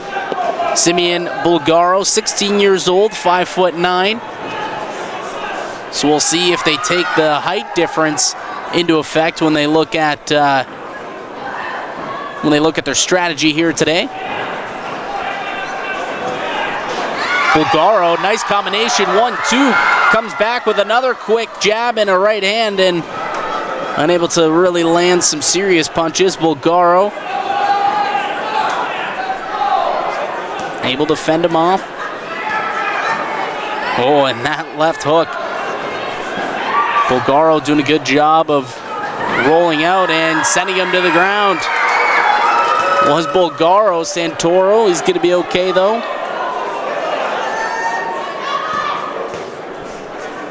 Given a caution there by the official. No pushing, he says. Ooh, Bulgaro sticks him with the left. Couple of quick jabs here and they get clenched up. Bulgaro swinging for the fences with a right hand there.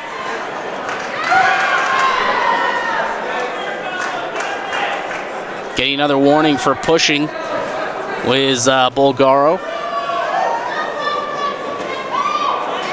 Quick shot to the body there. Santoro on the ropes. Ooh, couple of big shots here by Bulgaro. And Bulgaro's got him on the ropes and he's able to get off of it was Santoro.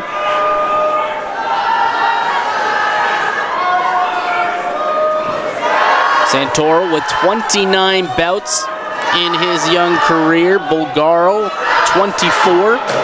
And we're going to get a stop here really quickly as Bulgaro unloaded on him a nice combination, and we're going to get a countdown. We're at 8, and fight's going to continue, and that's going to be it. There's the bell. Good round out of Alex Bulgaro from Nova Scotia. Able to get an 8 count on Santoro. Santoro, as I mentioned, 29 bouts to his resume. Won the 2018 Provincial Bronze Medalist here in Alberta. Won the BC Emerald Gloves Gold Medal in 2018 and the 2017 Alberta Bronze Gloves Gold Medalist.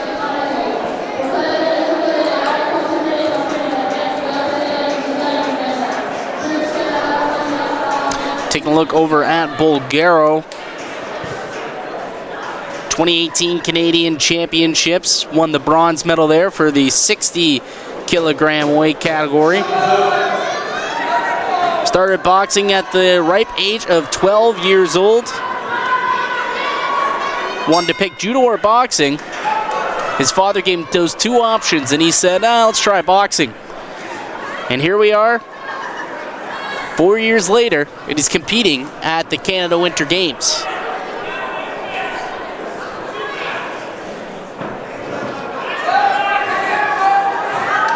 Bulgaro trying to get Santoro again with the left hook.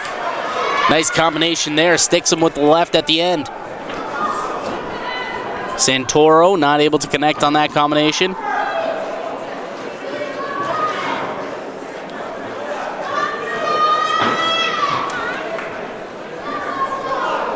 Bulgaro kind of walking his man down.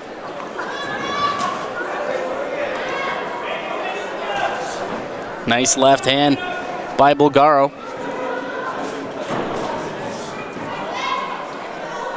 And they'll get clinched up here, separate themselves.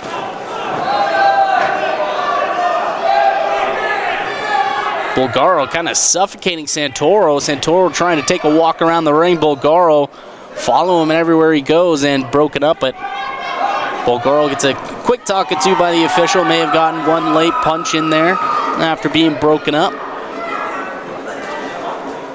Nice combination.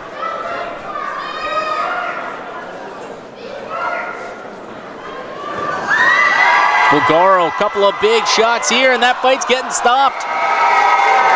He's down for the count. 4, 5. And he's calling the fight. The official has called the fight. Fausto Santoro not too happy about it, shaking his head, but the official didn't think that it was fair to go on. So that one's going to go down as a knockout for Alex Bulgaro of Nova Scotia. Big win for him, and he moves on. So he'll face Mason Galveo, who you just saw moments ago.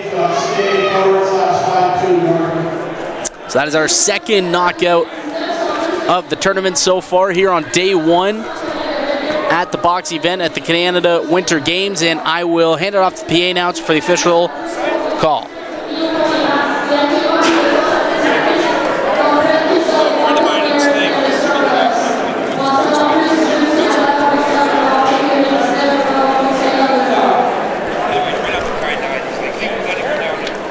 The winner of bout number 9 by referee stoppage contest.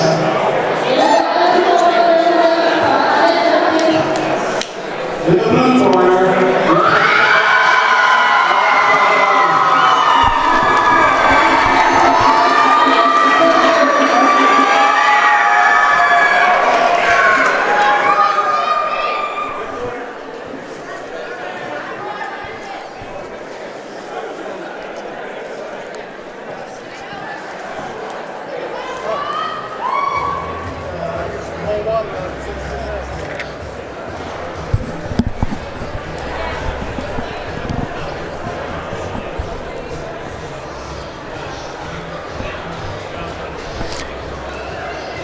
So there you have it. Alex Bulgaro officially named the winner of this one, and he moves on. And he moves on to face Gaveo. That'll happen tomorrow on day 2.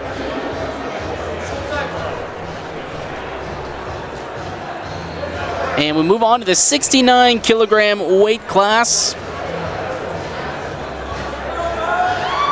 Our first fight will be between Nova Scotia's Matthew Ross and Quebec's Christopher Guerrero Zuri. Nova Scotia has done pretty well so far here tonight. Obviously, you just saw the Nova Scotia native Alex Bulgaro win his fight.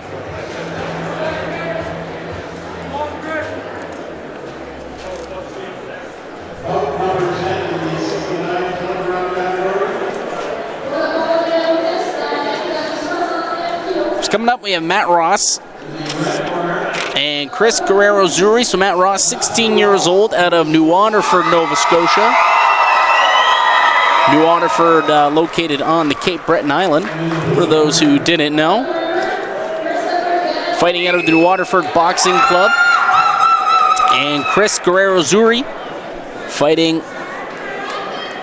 from Montreal, Quebec. Fighting from out of the Underdog Boxing Gym.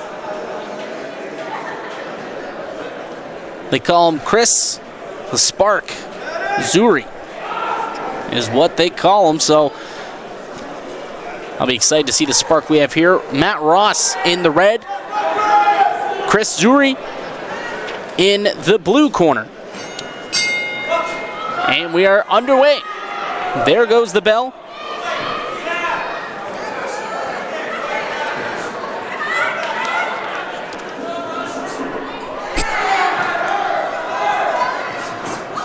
Matt Ross getting a couple of quick jabs in to start.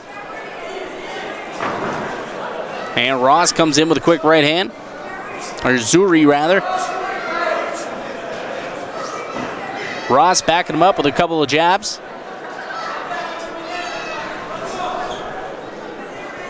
Zuri using that left hook to maneuver himself away from the ropes.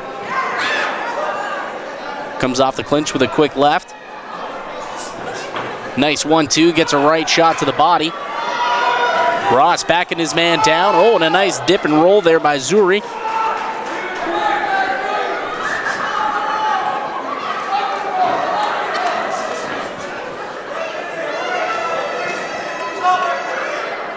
This one, they're going to get broken up by the referee. Don't think the ref liked that kidney shot there. Gave him a little bit of a talking to.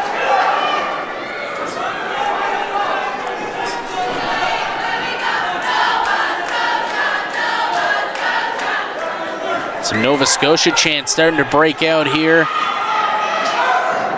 at the Canada Winter Games. Big contingent from that province.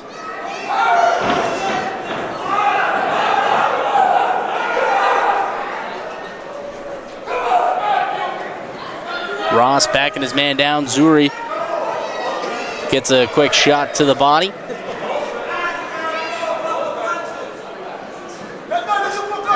Clinched up here. Both fighters trying to get a couple of shots in. Nice shot there by Zuri.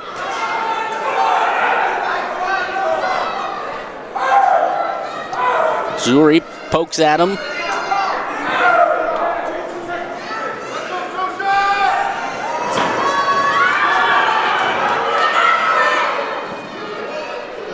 Clinched up again here.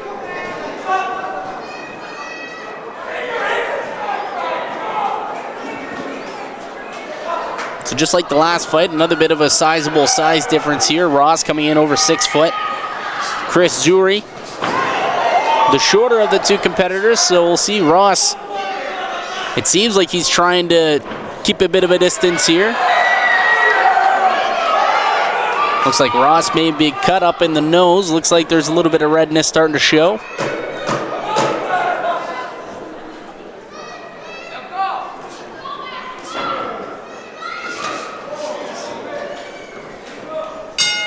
And that's going to do it. There's the bell for round number 1. Pretty good, solid first round on this bout between Ross from Nova Scotia and Zuri from Quebec. For those just joining us for this fight, I want to give you another primer about how the scoring criteria goes. So it's the number of quality punches on the target areas, and the target areas include the front and sides of the head and the front and sides of the body above the belt. Anything below the belt is scored a low blow. Competitiveness and tactical and technique.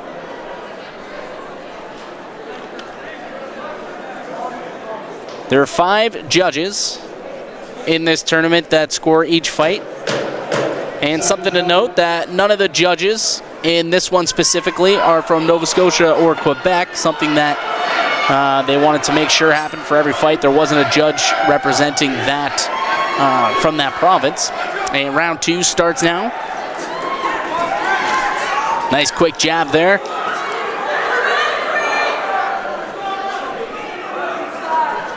Looks like Zuri's trying to get some body shots in while clenched up here. I think Ross stuck him with the left.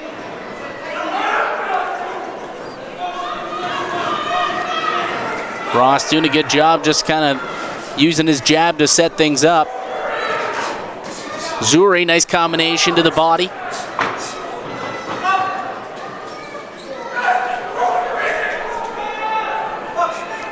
Looks like he's getting a quick caution from the ref not to push down Ross's head.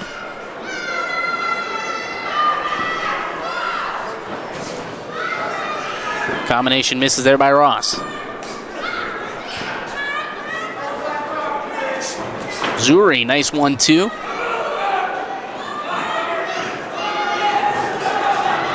Oh, able to land that left there. Zuri being a little more selective with his punches than he was in the first round, it seems. But he's landing them. And that's what you want to do. You want to land those punches.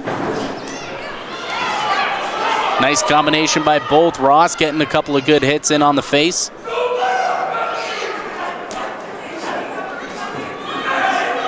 Some body blows exchanged by each. Good tight punches here. He's gonna hold on to him and get the referee to break them up. That was a good flurry by both fighters, landing a few quality punches.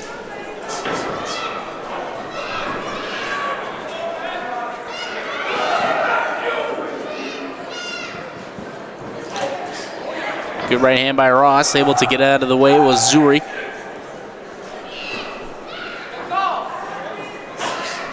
Ooh, uppercut by Zuri may have clipped Ross in the face.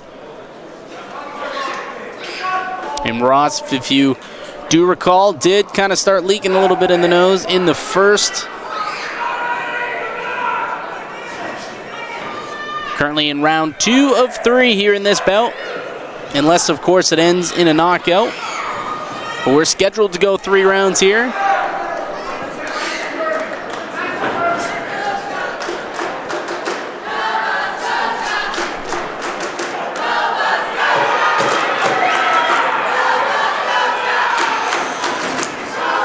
Nice combination there by Ross. Zuri able to get away from danger. Ooh, nice 1-2 to at the end of the bell. Zuri gets himself a solid couple of points there at the end of round number 2. Chris Zuri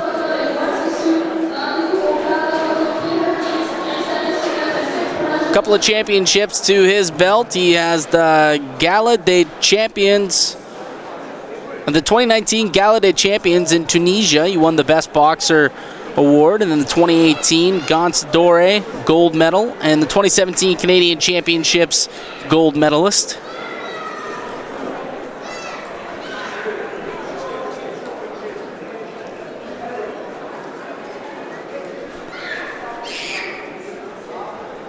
Zuri told me he first fell in love with boxing the first time that he watched it on TV with his father. They watched Sugar Ray Leonard, Joe Frazier, Muhammad Ali, George Foreman, and Mike Tyson, and all the other boxing legends, and he just fell in love with it. And here he is, fighting for his province, trying to win a gold medal himself.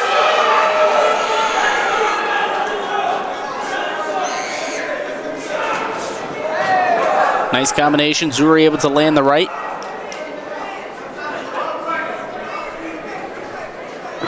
Ross trying to back him up. Zuri getting away from him.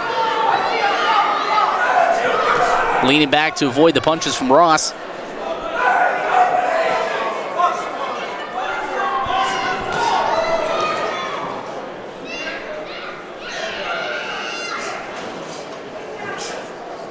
Nice right hand.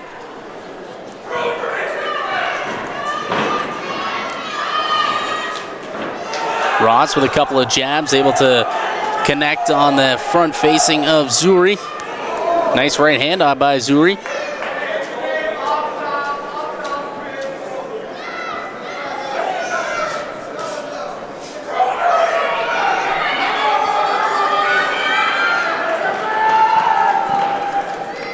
Ross trying to back his man down. And they'll get held up. Some body punches being thrown. Fighting in tight now.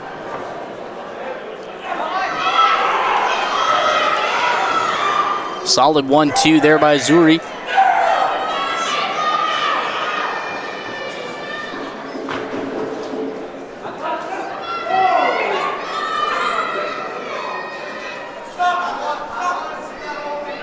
Referee breaking things up again. Giving Ross a caution, no pushing. We'll get back to the boxing action.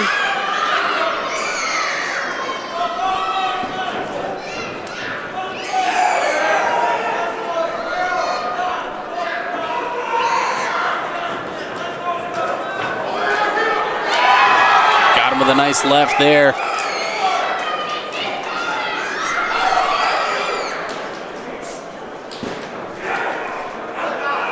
Ross going on the offensive here. He's been doing this pretty well the whole fight, trying to dictate how things go.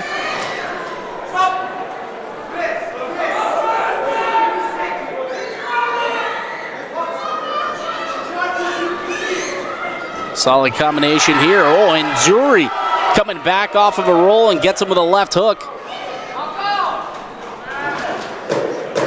Zuri doing a good job weaving and bobbing, trying to get away from the punches thrown by Ross. Sticks him with a right at the end of the round there, and that's going to do it for this one. 3 rounds in the books. Solid fight out of these two competitors, Chris Spark Zuri and Matt Ross.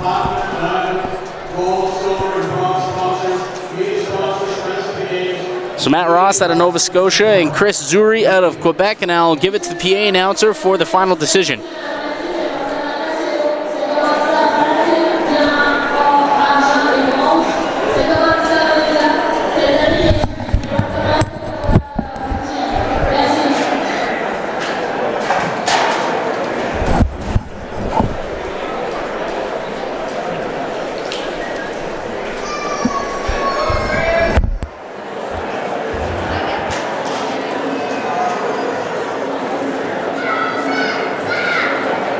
The winner of bout number 10 on points. In the blue corner,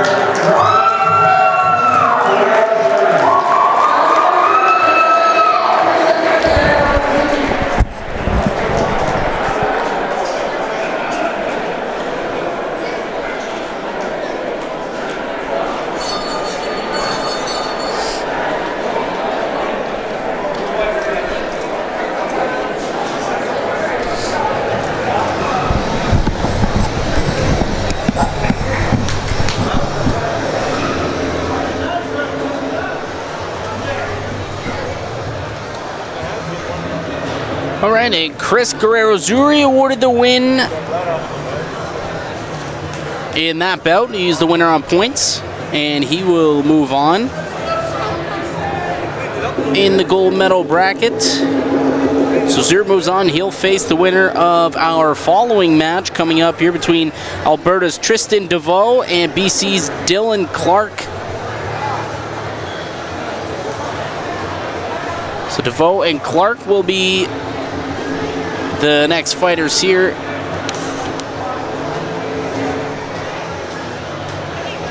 DeVoe, 17 years old, from Medicine Hat, Alberta, fighting out of the Medicine Hat Boxing Club.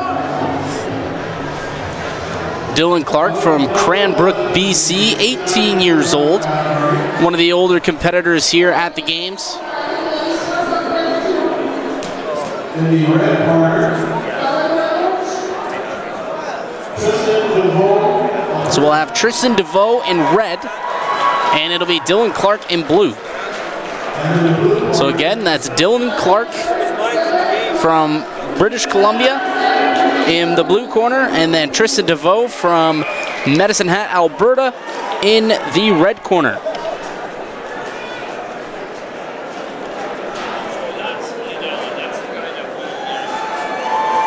Tristan DeVoe with 12 bouts in his career. 2018 Silver Gloves gold medalist.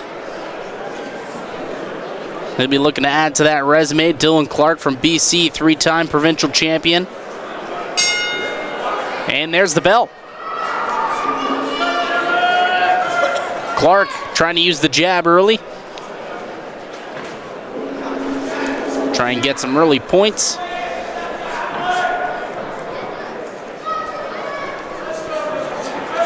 Combination there by DeVoe. Not able to land. Dylan Clark landing a few punches there. DeVoe coming at his man. Good shot to the body there by Clark.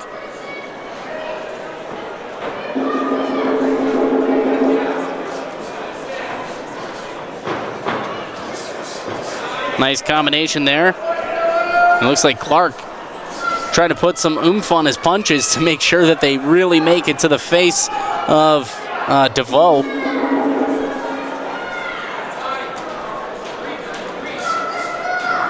Nice combination by Clark.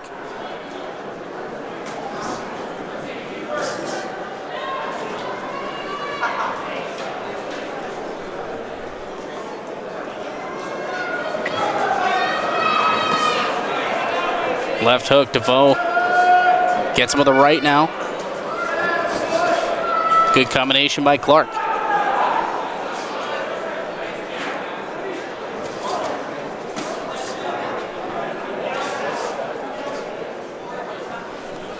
Good clean punches here coming off of Dylan Clark.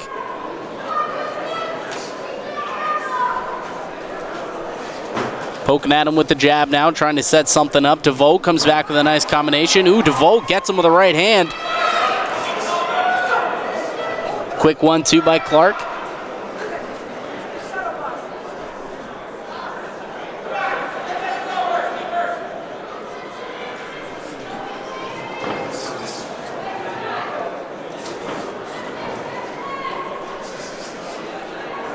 Nice 3-punch combination there by Clark. DeVoe trying to bait his man into trying to make a mistake, trying to work in a quick counter punch.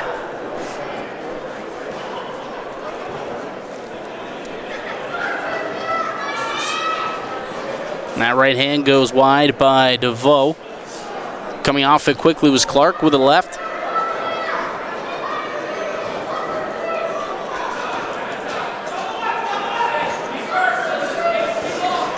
Nice 3-punch combination coming off it though. DeVoe got a nice left hook on him. And they get wrapped up and separated pretty quickly. 1-2 coming in from DeVoe. Clark. Couple of nice hits there, and that's going to do it for round number 1. Nice sign of respect out of Dylan Clark. Fight's not over, but still giving his competition a little bit of a jab. Little fist Duke saying good round, good round.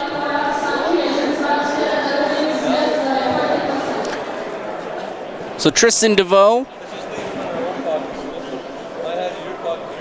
wants to be a national champion someday. That's where he wants to get to, and fighting for his province is definitely a good way to get there someday. You can follow him on Instagram at Tristan_boxing.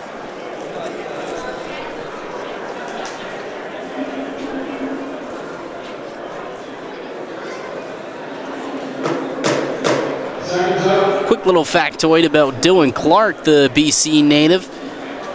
Started boxing back in 2012 just as a cross-training for hockey. 7 years later, well, now he's a boxer.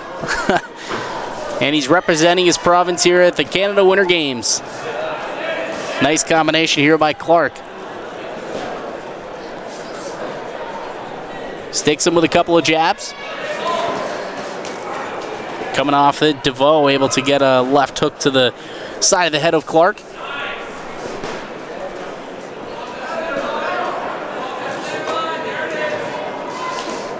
Nice 3-punch combination there by Clark.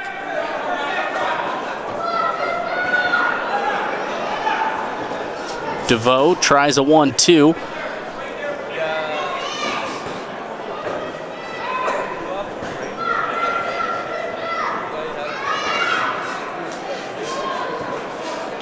Nice combination there by Clark. DeVoe doing a good job shielding himself, covering up, making sure that nothing gets through his hands.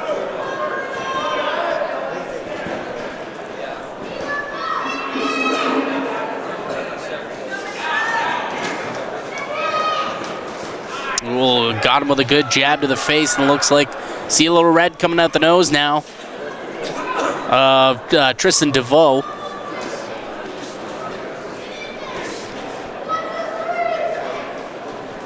Nice couple of jabs there by DeVoe. Shot to the body, right hand. Nice three-punch combination there by Clark.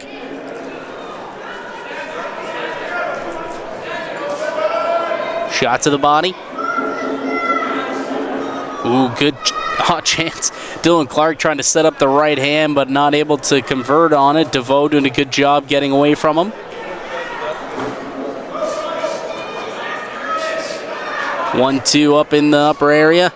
DeVoe now, or Dylan Clark really trying to work up top, getting all those points up in the helmet area. Oh, and DeVoe trying to come back with a big right hand, just missed him.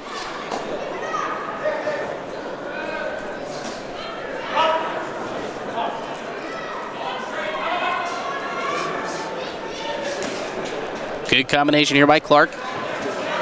DeVoe trying to get some shots to the body.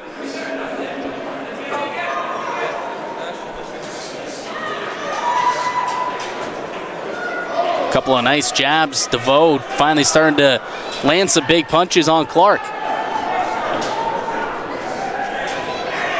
He's got him up near the ropes. Ooh, just missed on a big uppercut there. Couple of nice jabs.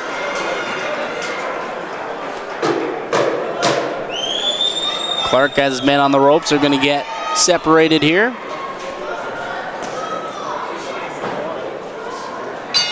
And that's going to do it for round number 2. 2 rounds in the books. It's a 3-round bout here as per Olympic boxing rules. 3 rounds, 3 minutes each with a minute intervals in between to rest up, chat with their coaches. That's what we got going on right now. So Tristan DeVoe fighting out of the Medicine Hat Boxing Club with Coach Kerry Fullman.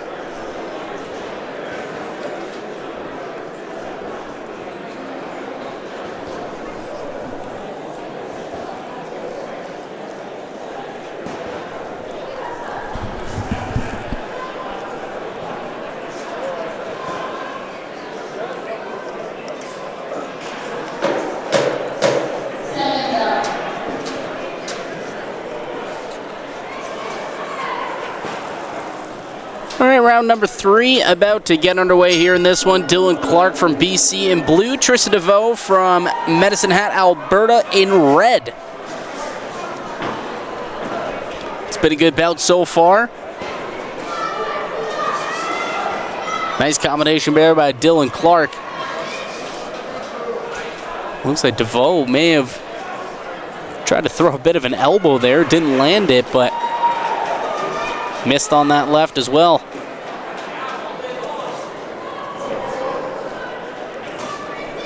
Clark sticking him with a jab. Uppercut to the body by DeVoe.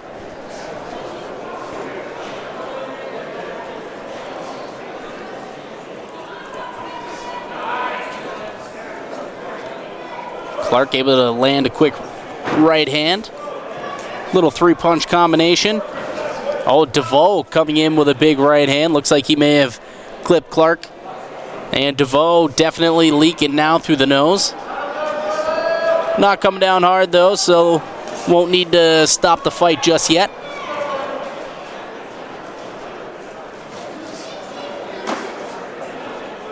Couple of quick body shots by Clark.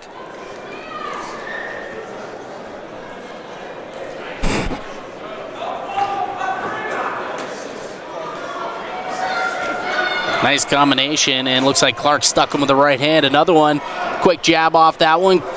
Couple of flurries here. Both fighters getting some nice punches off, connecting in the face.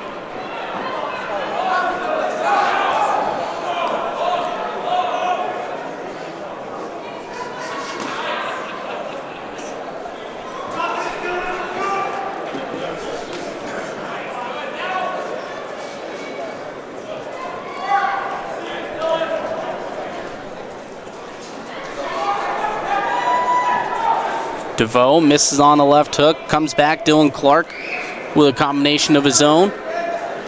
Looks like DeVoe might be getting a little tired here. Couple of shots to the face there by Clark up on the boards, or the ropes.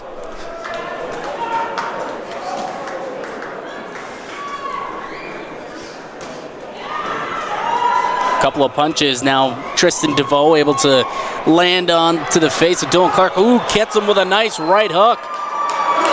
There might have been a right hand, but we're going to get a quick ref count here, and Tristan DeVoe landing his best punch of the fight.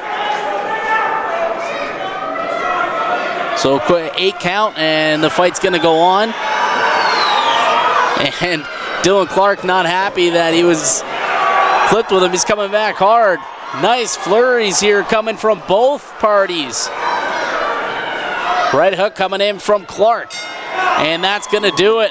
A solid way to end the fight. Flurries coming from both opponents. And they're going to celebrate with each other. They're going to go give the blue corner a high five. And then DeVoe's going to go back to his own corner. A great bout in this one. And it really got amped up towards the end. We'll see who ends up getting the official win. And I'll give it up to the PA announcer for the official decision.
The official winner of that match was Dylan Clark out of BC, winner on points. That was a solid competition, a great bout, and I'm sure the officials had a little bit more troubles with that one than they may have had with a couple of the other bouts tonight. But coming up, we move on to the 75 kilogram weight category. And the first bout here will be between Muhammad Makloff of Manitoba and Mighty Mo Zawadi from Ontario. Mighty Mo boxing out of Uptown Boxing Club in Barrie, Ontario. Just 17 years old. Mohamed Makloff, 15 years old. Out of Winnipeg, Manitoba, boxing out of Power Boxing Club. Coaches there, Jerome Peters and Jerry Vigaspi. Mo Zawadi, a pretty seasoned fighter. He's got 60 bouts so far in his career at just 17 years old. 60 bouts, quite a bit. He was a 2018 Youth Continental Champion, won the bronze medal there, and then was named the best youth boxer at the championships, at the Canadian Youth Championships, and is a 2016 and 2017 Junior Canadian Champion. So 60 bouts out of Mo Zawadi compared to the 15 bouts from Makloff.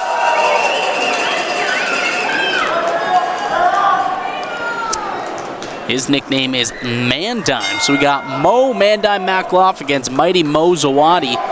And there's the bell, and we're underway.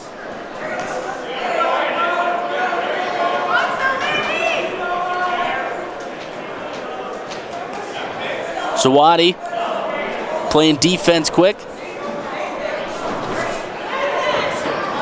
And now he's coming out with a couple of nice shots there. Shot to the body. Set it up by opening up with about a faint jab up top and then quickly maneuvered down to the bottom.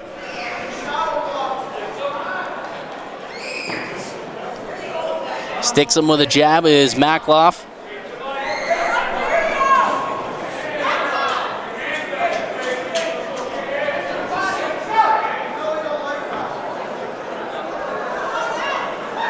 And the referee's going to come in and separate it. Cautioning him is the official, Mo Zawadi. Has him in the corner. Oh, and he missed on a... Tried to hit him with a right hook, unable to connect on it. Both fighters in this one fighting from the orthodox position. Right hand being their dominant. And tightening up quickly is Mo Zawadi going on the defensive. Makloff missing on the 1-2.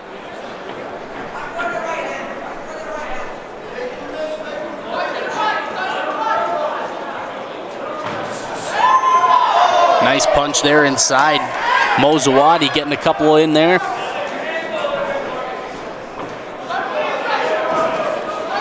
Zawadi's got him on the ropes. Couple of big cuts there. Gets him with the uppercut. And that one gets broken up by the official. Zawadi was getting a couple of nice punches in there and once again goes right back to it. 4 or 5 solid punches hitting the head of Makloff. Right hand misses. Couple of body shots there.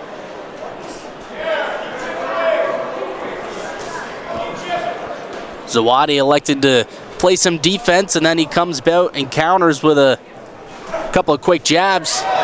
Nice right hand by Zawadi.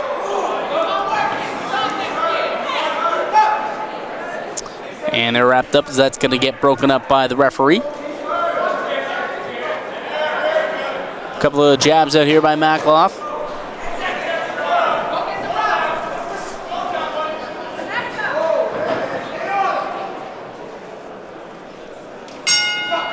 And that's going to do it for round number 1. There's the bell. So mighty Mo Zawadi landing a couple of big punches. Doesn't let him go early, but when he lets him go, he lets him go. Some flurries coming out of his way.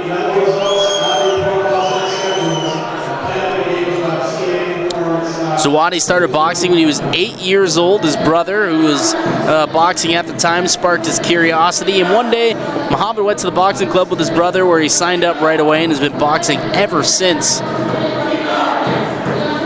that's about 9 years, if my math is correct. 8 years old now, or 17 years old now. Started boxing at 8.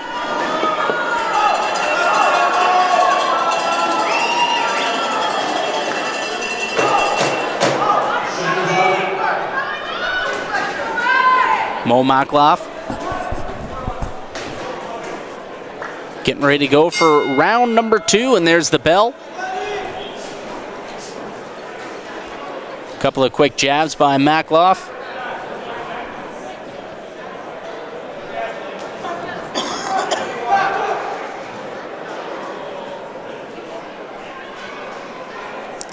And getting a quick caution there from the official was Makloff.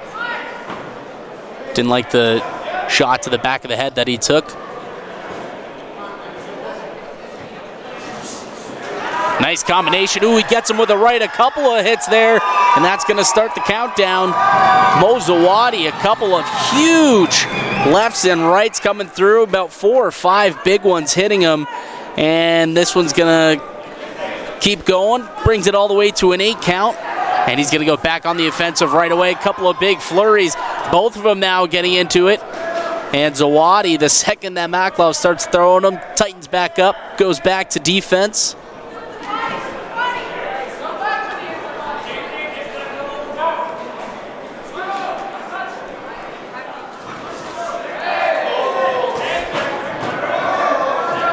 Zawadi coming through the big combination here, and they get wrapped up along the ropes here, and that'll get broken up by the official.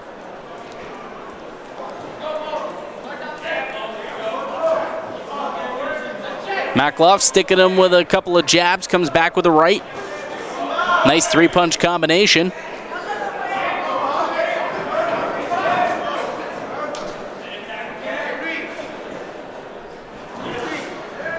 Big right hand by Zawadi. Makloff able to get away from it.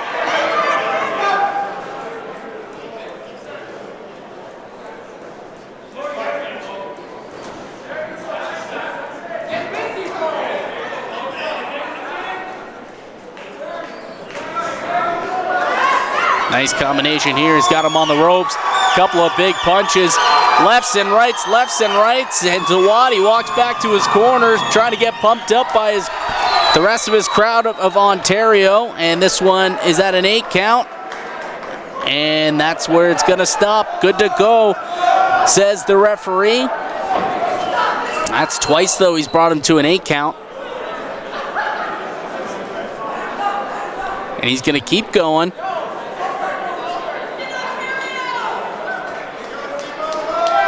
And that's going to do it.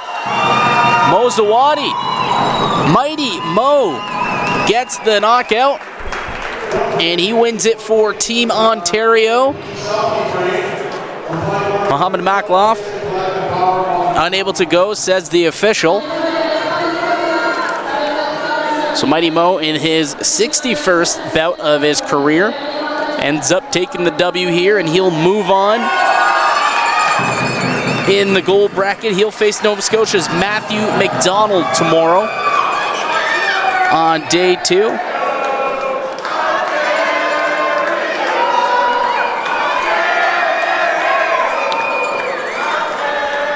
And I'll hand it off now to the announcer for the official decision.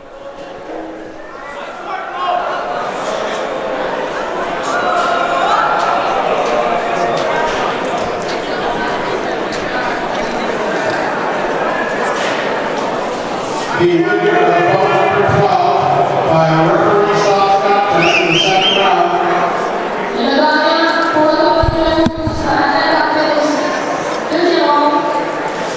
In the blue corner.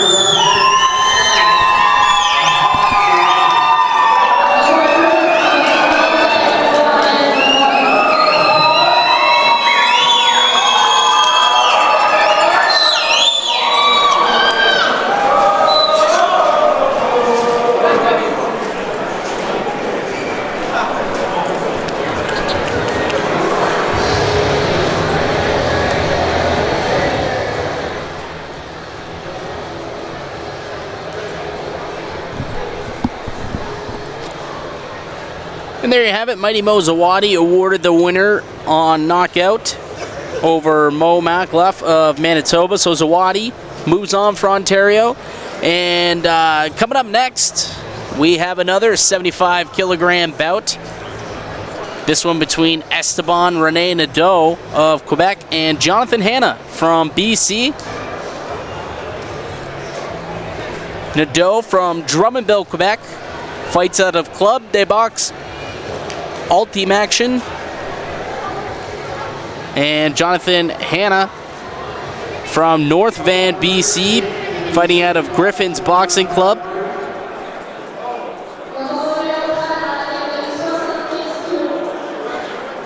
So Jonathan Hanna, 16 years old out of BC, or 17 years old rather, out of British Columbia. He was the 2018 Canadian Champions bronze medalist, won the Oregon 2018 championship, and he won gold at the Canada Winter Games test event in Medicine Hat last year.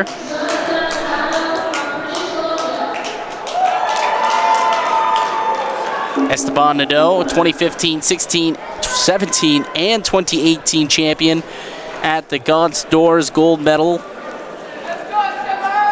And he won the gold medal at the Canadian Championships in 2018.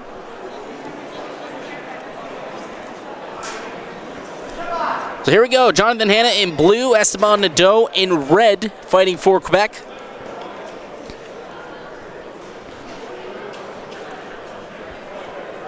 And the referee just waiting on the okay from everybody.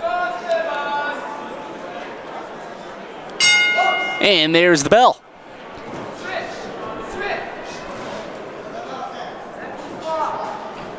Quick active hand so far from Jonathan Hanna. Big right by Nadeau. Hanna gets in tight. A couple of shots to the body. Nadeau able to get one to the side of the head. And up on the ropes, and the referee's going to come in and break it up. Good combination there by Hanna. Quick 1-2. Couple of jabs coming out of Hanna. Nadeau. He's getting touched up quick here. Hanna with some shots to the body.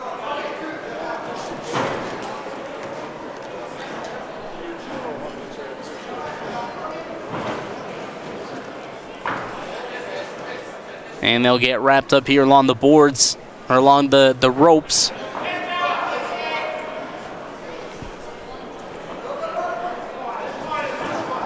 Hanna throws a 1-2 combination. They both miss.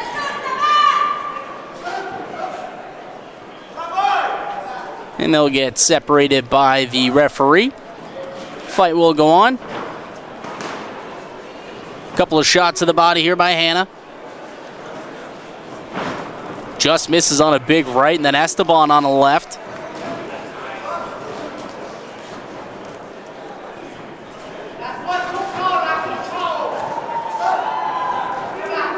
And they get locked up here, and they're going to get separated once again by the referee. Good left hook by Nadeau. Wasn't able to land it, though.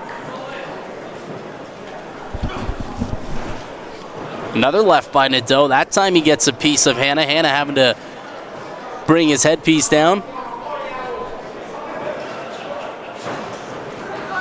Hanna with a big combination there, unable to land anything huge.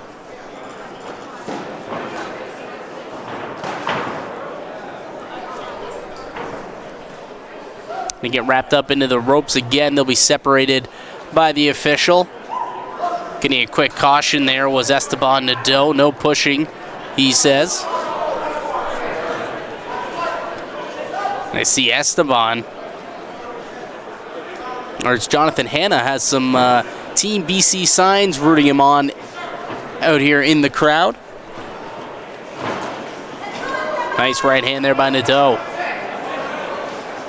Nadeau takes a couple of shots to the body.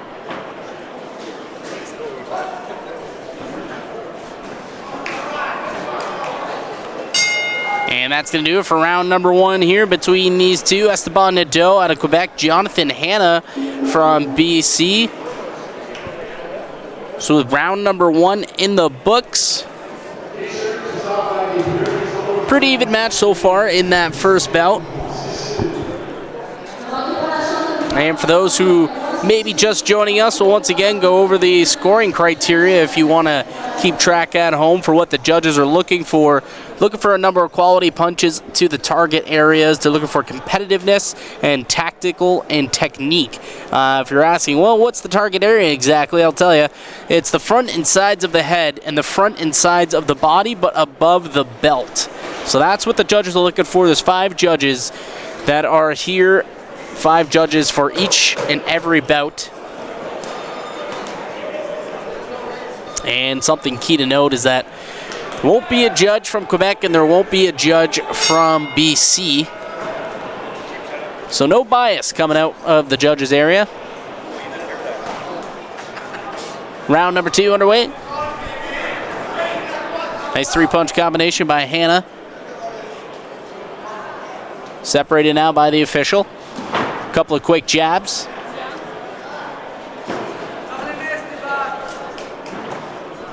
Nice right hand. Hanna landing that one on Nadeau. Good 1-2 by Nadeau. Ooh, catches him with a right hook.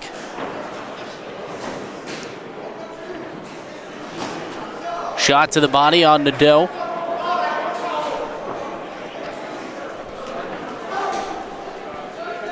And they're going to get separated here by the referee.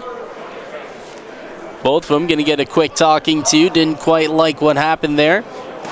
Nice three-punch combination by Hannah. Tossing out a couple of jabs, trying to set it up with the right hand. Ooh, and Esteban Nadeau catching him with a quick left.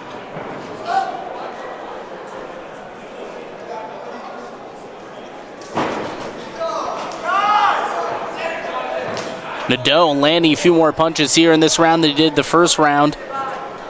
Hannah getting a couple of shots himself.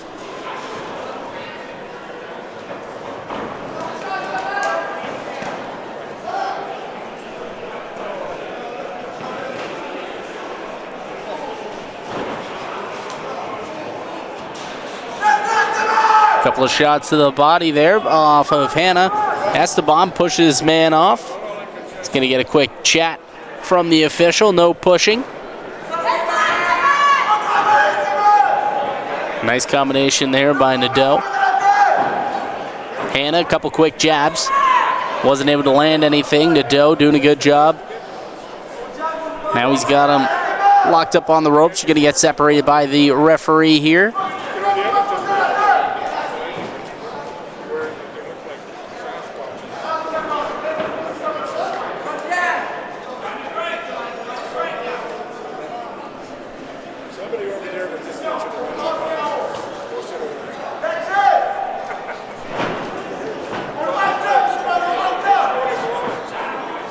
Nice little 1-2 there by Hannah. And they're going to get broken up by the officials.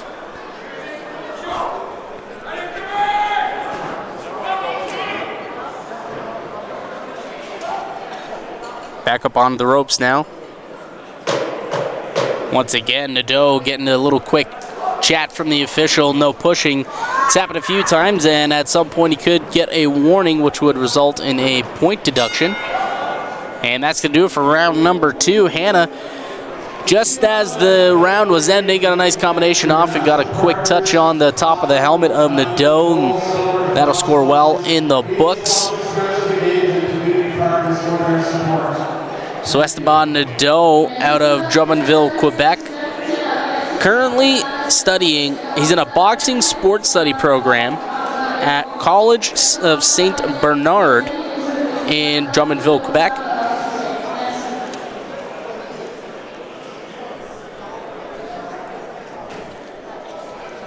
One of the things that he loves about the sport of boxing is he loves the feeling that boxing gives him.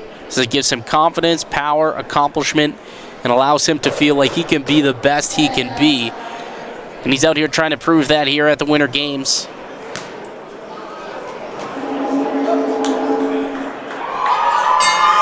Once again, Esteban Nadeau in red, Jonathan Hannah in blue. Round 3 underway here. Both going for a flurry of punches to start the round. Nadeau lands a couple. Quick 1-2, both blocked by Nadeau. Hannah able to evade the left hook there, and he comes back with a nice combination of himself. And they both end up tangled up in the ropes.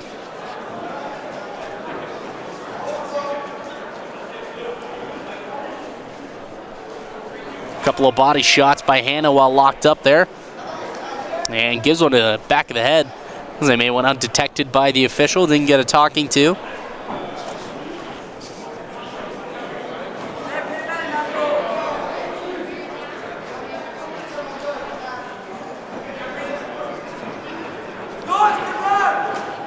Nice left hook by Nadeau coming off of taking a couple of punches.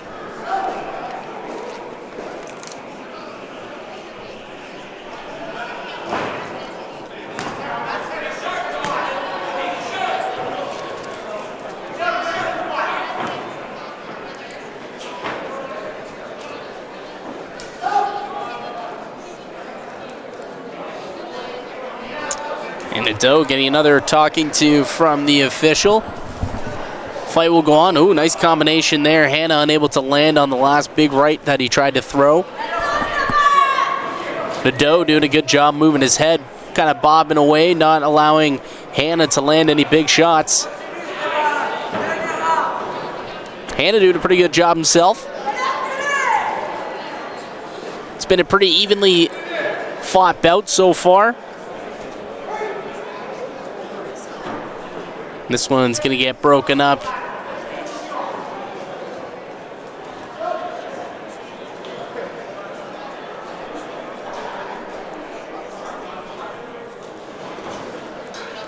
Nadeau just misses on a big right there. Couple of shots to the body here by Hannah.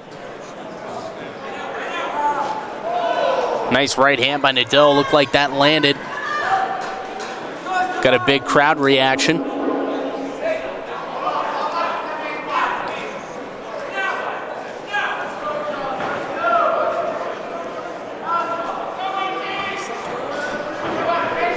Nadeau doing a good job pulling away, not allowing the shots of Hannah to hit. Hannah throwing about 3 or 4 punches, and neither of them able to connect.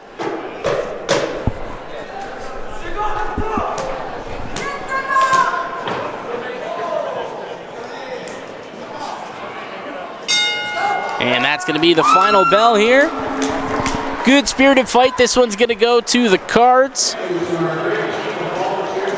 So Esteban Nadeau of Quebec in red, and then Jonathan Hanna of BC in blue. And this one's going to go to the judges. So I will hand it off now to the PA announcer for the official announcement for the winner of this bout.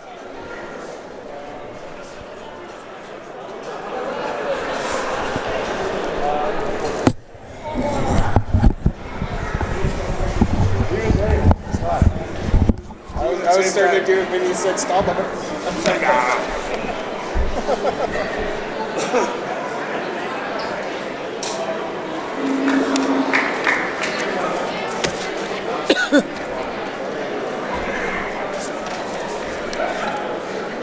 The winner of bout number 13, 1 points.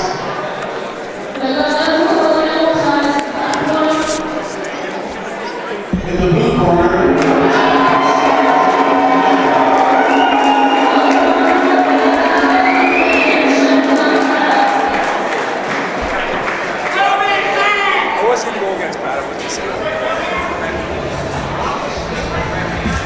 the other guy had a better shot. Yeah, this guy was just busier in the lane.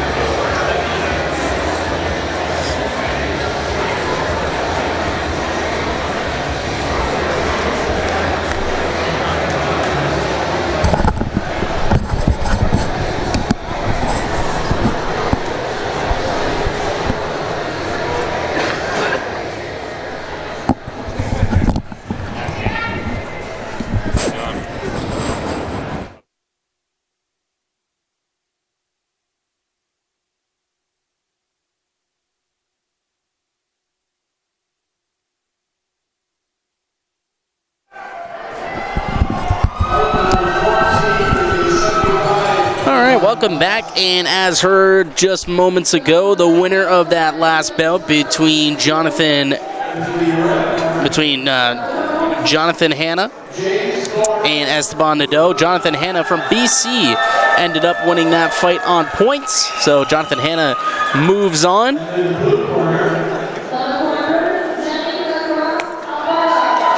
So here we are in another bout here. So we have James Thorne from Newfoundland, and he is fighting out of the red corner, and then Yannick Lacroix fighting out of the blue corner in Alberta.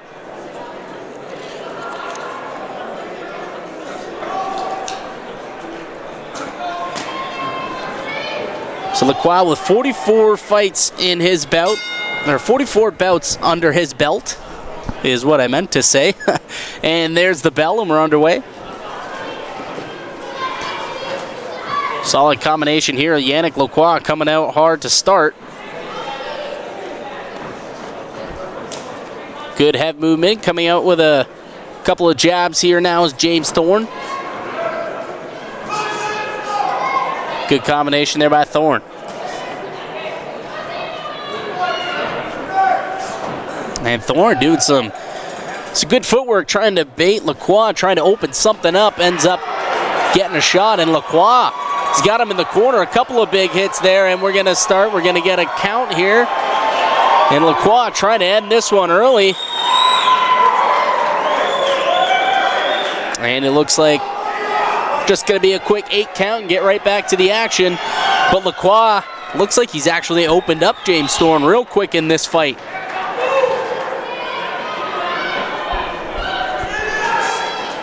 Nice combination there by Thorne, blocked though by Lacroix. Lacroix starting to go on the offensive. Ooh, nice combination there. A couple of big punches.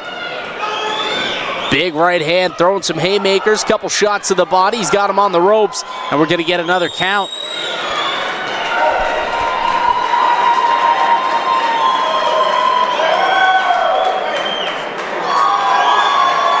And it looks like he's going to call it.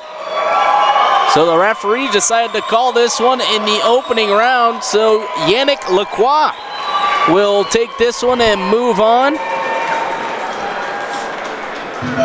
So Lacroix will move on to face Jonathan Hanna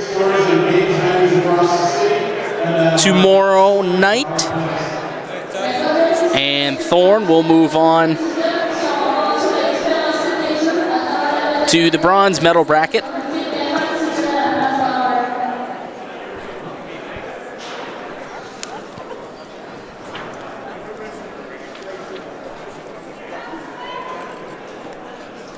I will hand it off to the PA announcer for the official score. The winner of bout number 14 by referee Scott.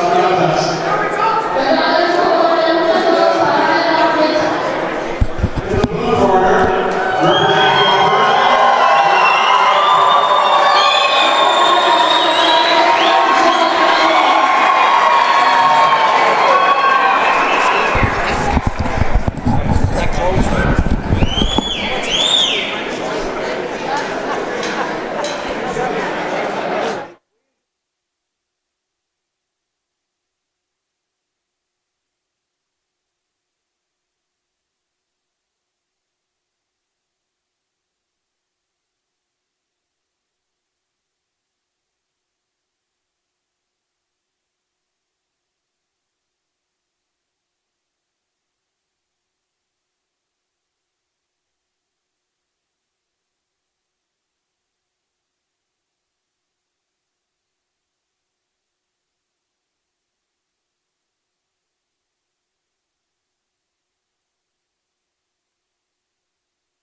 Welcome back, and as you heard from the PA announcer, the winner of that fight, Yannick Lacroix, by knockout in the first round, and he moves on in the gold medal bracket. Now we move on to the 81 kilogram weight class, and our first fight will be between Shane O'Brien from Newfoundland and Tiago Baltero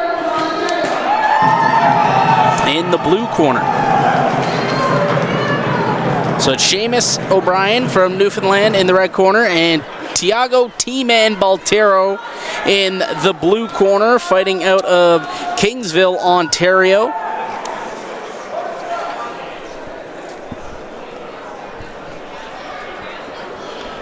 Seamus O'Brien with 7 fights, 7 bouts on his resume. You look at Baltero, he's got 9.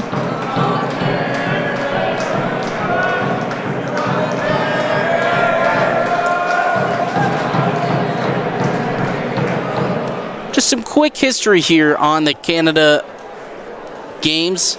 Some boxing history. It was first introduced to the games in 1971. This is the 12th time that they've been in the games. Wasn't here in 2015 and was last year in 2011. So boxing is happy to be back and competing here at the Canada Winter Games.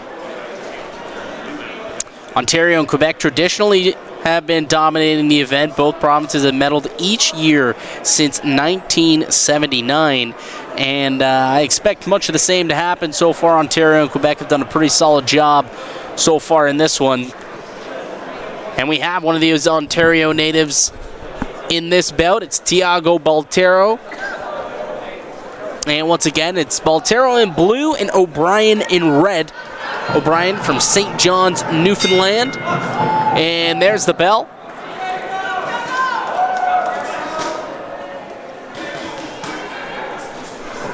Couple of quick jabs there by Baltero. Nice combination. Lands a couple of big shots on O'Brien, and Baltero looks like he may have tripped up on himself. O'Brien coming up with a couple of solid hits. Nice combination, landed a couple of them. Big right hand coming off of Baltero. O'Brien using the jab to back his man up. Nice right hand by Baltero. Ends up getting stuck with the jab off O'Brien on the counter.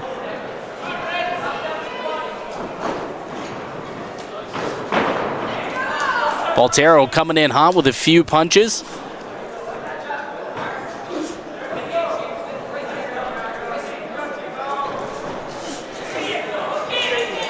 Nice 1-2 combination.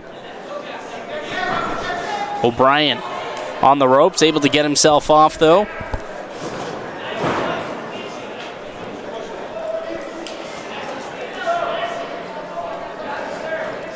Seamus O'Brien, just 16 years old, but he's been boxing since he was 11.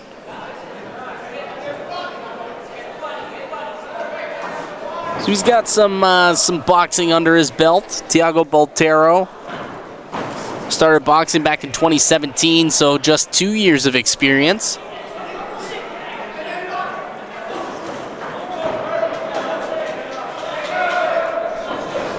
Nice right hand from Baltero, able to land it.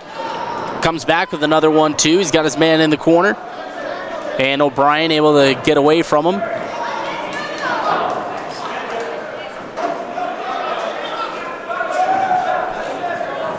Big left hook there by Baltero, able to land that one to the side of the head of O'Brien.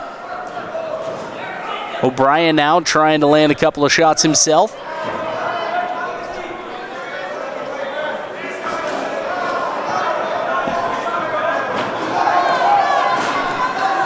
Couple of big shots here. Baltero using his jab, trying to get some punches to the face, and O'Brien's gonna try and hold him up. And we're gonna get a countdown here.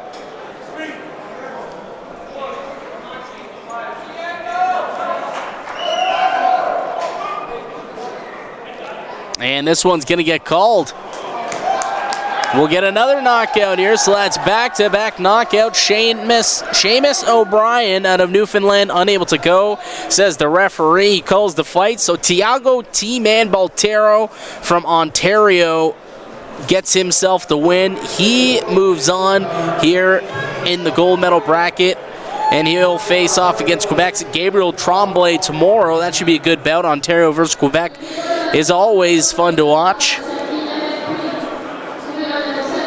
And I'll hand it off to the PA announcer for the official decision.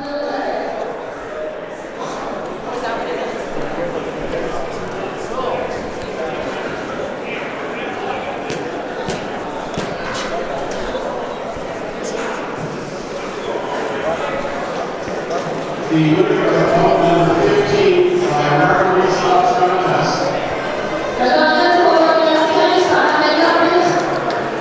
In the blue corner, representing Ontario,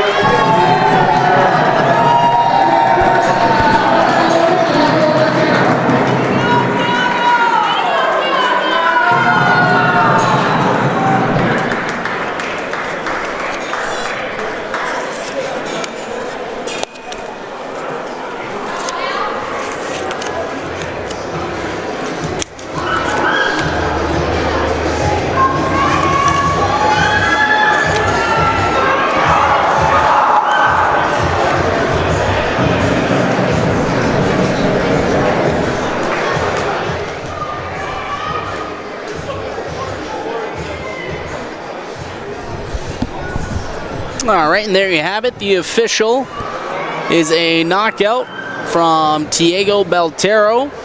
So Team Ontario moving on here.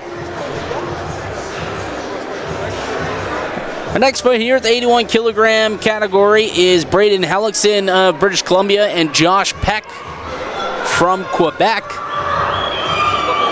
Hellickson, 16 years of age, 3 years of boxing experience, fighting out of Nelson, British Columbia, and he fights out of the Nelson Boxing Club.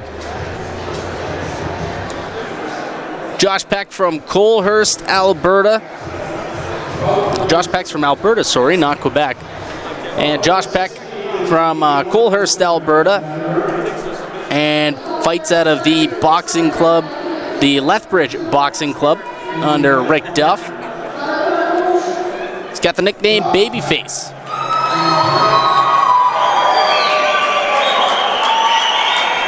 So it's Josh Peck from Alberta in red. And Braden Hellickson will fight out of the blue corner.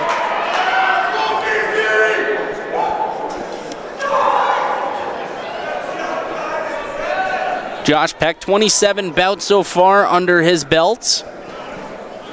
He's a 2018 Canadian silver medalist at the Canadian Championships. Won the 2018 Alberta Provincial Championships, as well as the 2017 Alberta Golden Gloves. So both these two, Josh Peck, Braden Hellickson, getting a quick chat from the official, letting him know the ins and outs of how he's going to score this fight and how things are going to roll. And there's the bell. So once again, that's Josh Peck from Alberta in red and Braden Hellickson from British Columbia in blue. And Hellickson getting a couple of quick shots here to start the match. Hellickson landing a few big punches. Peck not able to really get off him. He finally does. And coming in with a bunch of hooks is Hellickson. And Hellickson just brawling. He's mauling Peck, unable to really get off of him and get a second to breathe here. Finally, the official comes in and gets a stoppage.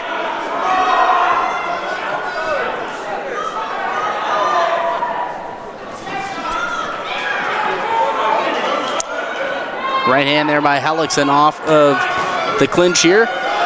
Nice three-punch combination. Ooh, he got him with a left. Hellickson coming out here being very, very aggressive early on in this match. Nice combination there, a couple of shots to the body. And Peck doing a good job of defending his face, but that's allowing him to get some body shots by Hellickson.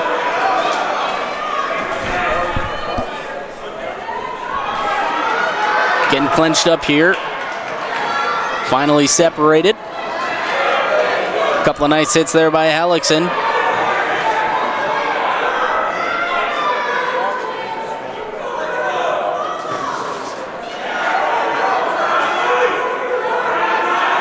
Right hook there by Hellickson. A right and a left, and coming off that, Peck tried to get a right of his own, unable to connect onto Hellickson though. Uppercut by Peck. Ooh, another big uppercut, comes back with a right. And Peck finally getting some nice hits on Hellickson. And it looks like Peck might be opened up in the nose. Looks like see some blood starting to pour out there.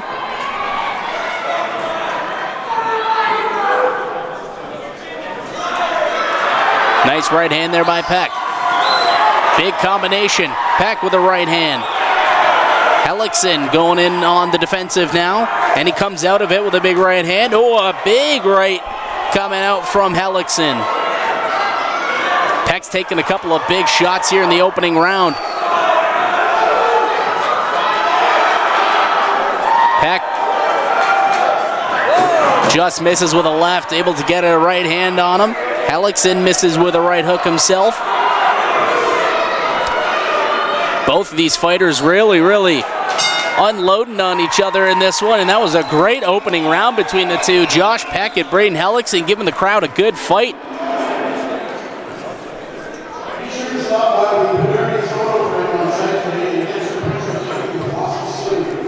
Hellickson, a Ended up getting to boxing 3 years ago. As I mentioned before, his father used to box. Taught him the basics. Then he took him to the gym, and now he supports him and goes to the gym with him regularly. Definitely taught him the basics, and he taught him how to really throw a good right hook.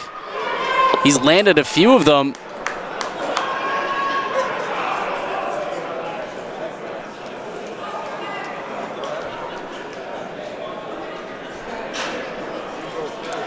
Josh Peck being attended to in the corner here.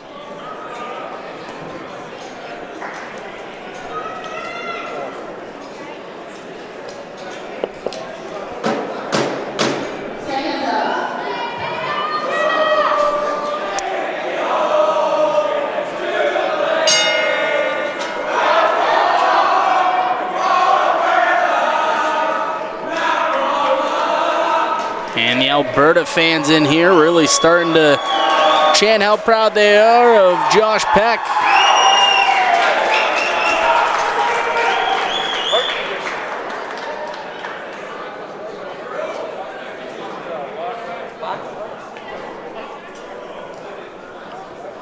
And I believe this fight just got called. I think Josh Peck.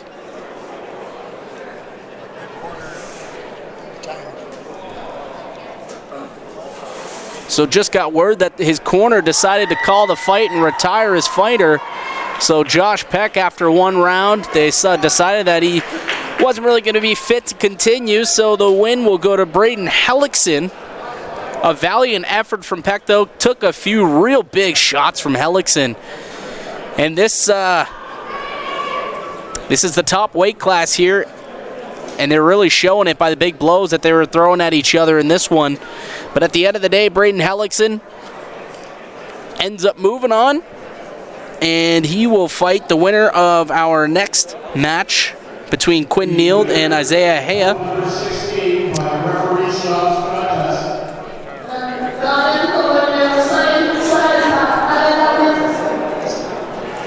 In the blue corner, representing BC.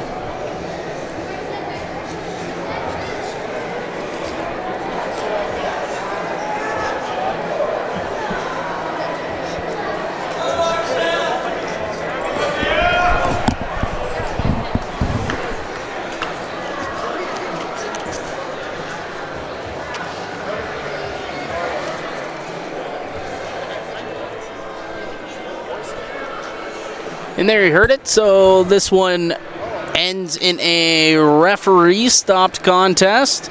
And Braden Hellickson awarded the win out of British Columbia. So Hellickson will move on, and he'll face the winner of this next and final match of the evening. This one between Isaiah Haya of New Brunswick and Quinn the Pitbull Neild out of Saskatchewan. He's actually from Regina, Saskatchewan.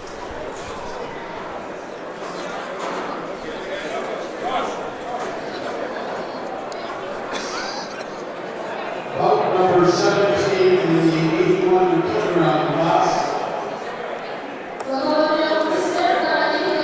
So Quinn Heald's 19 bouts under his belt in his young career, boxing out of New Line Boxing Academy.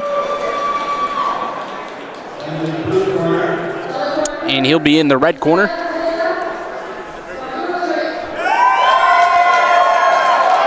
So I have Quinn Neild in the red corner fighting for Saskatchewan, and Isaiah Haya in the blue corner fighting for New Brunswick.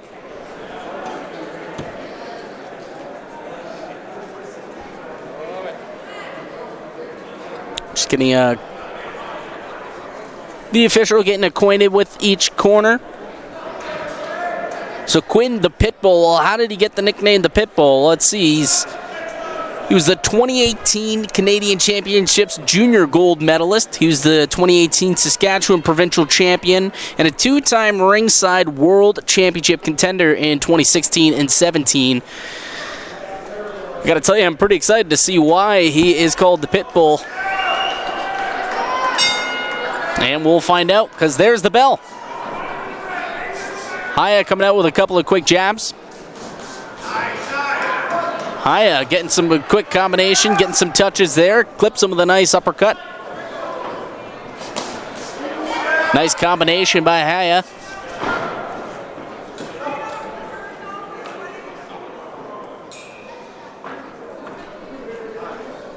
And we're going to get a timeout by the official. It looks like the shoelace is undone. So we'll take a quick timeout to get that all sorted out. So far, as Haya really coming out on the offensive, fighting for New Brunswick.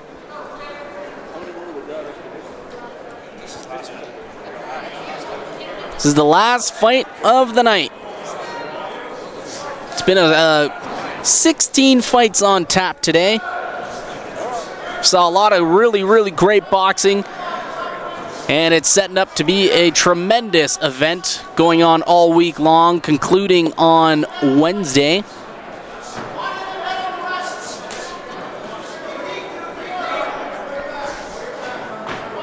Quick jab there by Nield. A couple of shots to the body there by Haya. Quick combination.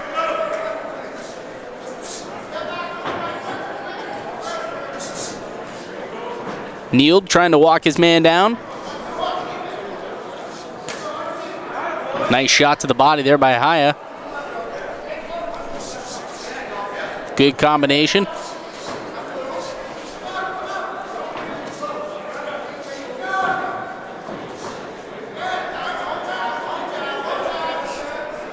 Couple of jabs here. Nice right hand there by Nield. Trying to set something up here.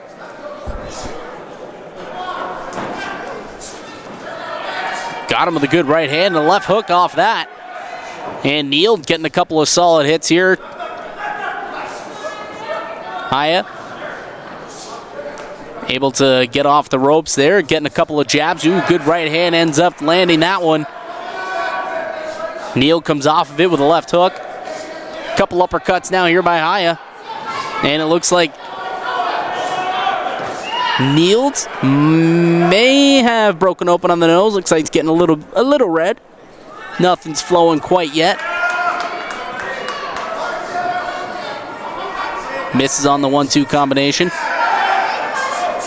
Good head movement there by Nield.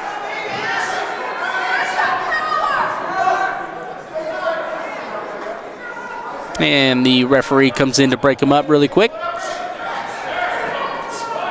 Nice counter punch. Haya hit Nield with a jab, and Nield came back with a nice right hand.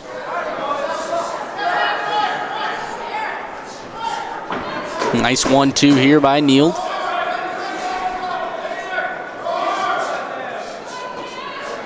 Both these fighters elected to fight in tight, so we'll get a lot of body punches, quick punches, and that's going to do it for round number one.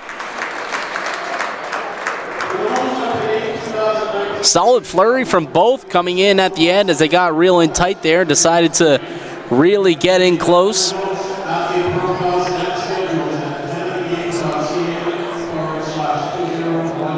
Some more history here about the Canada Games boxing events. Ontario will be defending their gold here. They won gold back in 2011. And quite a few of former Canadian Winter Games gold medalists have gone on to international prominence. However, without a doubt, the most notable is Lennox Lewis. Yes, that Lennox Lewis, who won a Canadian Winter Games gold medal in the boxing event back in 1983 and eventually turned that into a gold medal at the Olympics before culminating that with a World Heavyweight Championship and had himself quite the professional career after once being one of these athletes right here in that same ring. Round number 2 is underway. Some quick combination coming in from Haya, getting a couple of shots in here. And looks like Neeld is trying to get in close and get some quick body shots. Starting to understand why they call him the pit bull. He gets a little suffocating. He gets right up into your grill. Likes to fight up in close. Nice shot there by Haya. Caught him with a right. Quick jab. Nice three-punch combination. Haya doing a good job of landing some of his punches. He does have that height and arm length advantage, and he's going to try and use it as Neeld tries to get close.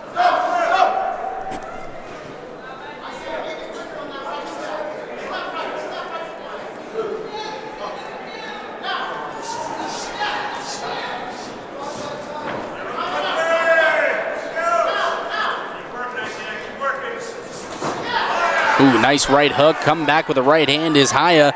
Landed 3 or 4 solid punches there. Neeld trying to come back with a couple of hits of his own.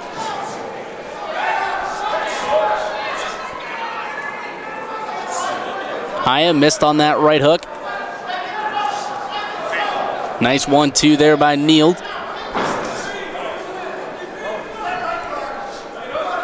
Neeld once again trying to suffocate his opponent and get in tight. Misses with the right hand.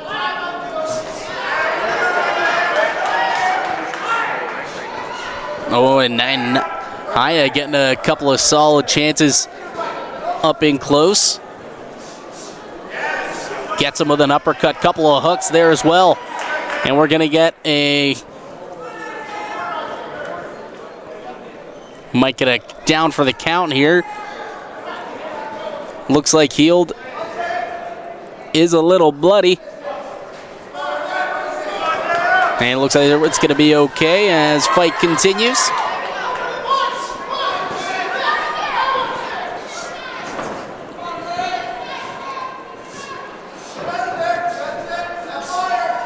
Haya's got Neeld on the ropes. He's going to unload on a nice 4-punch combination. Oh, he gets him, clips him with a couple of hits there. Got him with a nice uppercut and followed it up with a right hook. And the referee is giving him a count. He's up to 7, 8, and fight is going to continue. It's been a really good bout out of Isaiah Haya, and that's going to do it for round number 2. So Isaiah Haya out of New Brunswick doing a pretty good job here. Quentin Neeld out of Saskatchewan just trying to suffocate his opponent. Started boxing back when he was 9 years old as a way to lose weight. And as he got more into the whole sparring and working out, he slowly but surely fell in love with the sport, and to this day loves it to the core. And 8 years later, he's got himself battling for a medal here at the Canada Winter Games.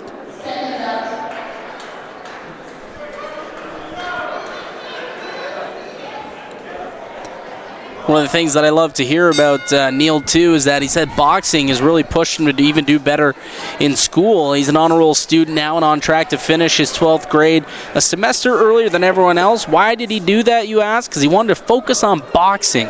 Wanted to try and graduate early so that he could box. And he's got himself in some trouble here. Isaiah Haya coming out round 2 swinging. Landed a whole plethora of punches. And Neeld able to back his man off. Couple of shots to the body now there for Haya. Neeld with a quick jab.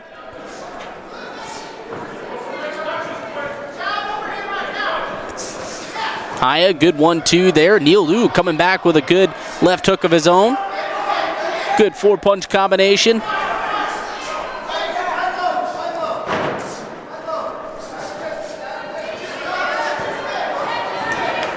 And Quinn Neeld's trainer telling him go high then low, high then low. Trying to work in a good combination of punches both areas of Haya. Haya sticks him with a couple of good jabs right to the face.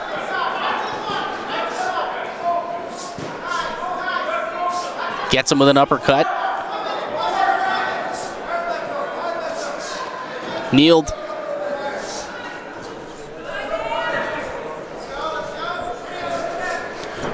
Takes a good, nice left hand straight to the face. Haya with a good combination. Kneeled, comes back with a left hook.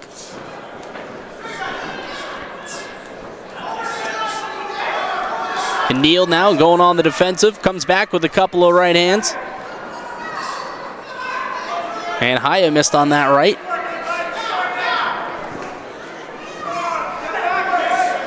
Walking him down. Couple of big shots there, landing to the face. Haya gets a nice combination off. Couple of shots to the body. Kneeled, trying to cover up. It's tough for Neal to cover up. Haya going high, then going low. He's using a good combination. Jabs, punches, cross shots, hooks. Tough for Neal to play defense when he doesn't know where the punches are coming from or where they're going. Good combination of punches there by Haya. Able to get himself off of the ropes with him.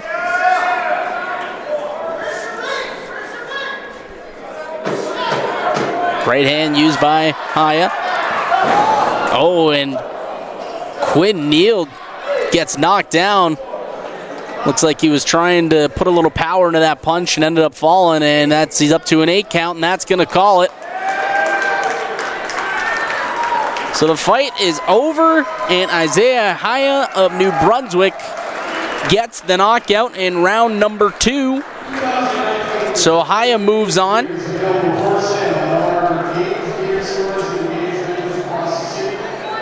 And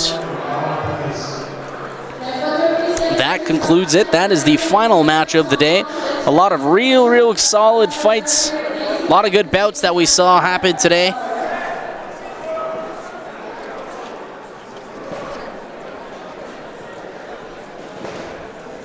And I will give it to the PA announcer for the final decision.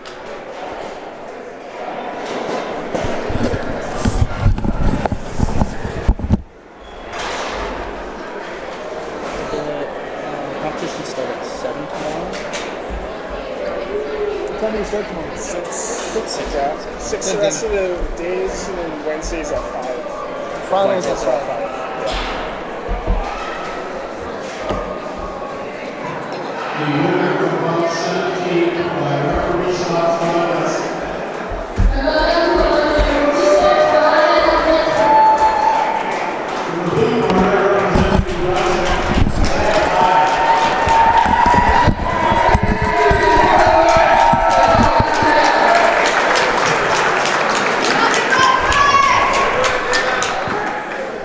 All right, so there you have it. Isaiah Haya ends up winning this one, and that gives New Brunswick another competitor in the gold medal race. Obviously, all the winners head into the gold medal bracket, and the losers head to the bronze bracket, still with a chance to win themselves a medal. It's a 2-loss knockout, so everyone who lost today still has a chance to win themselves a medal. So congratulations to the winners. To the losers, congratulations as well, and good luck tomorrow. We continue our coverage of boxing here tomorrow in Red Deer, and we'll continue that at 6 p.m. That's 6 p.m. 6 p.m. Mountain Time here in Red Deer, Alberta. That is 8 p.m. Eastern and 9 p.m. Pacific. So thank you for listening along. I'm Mike DeStefano signing off. We'll catch you around tomorrow as we continue the boxing coverage here at the 29 Canada Winter Games.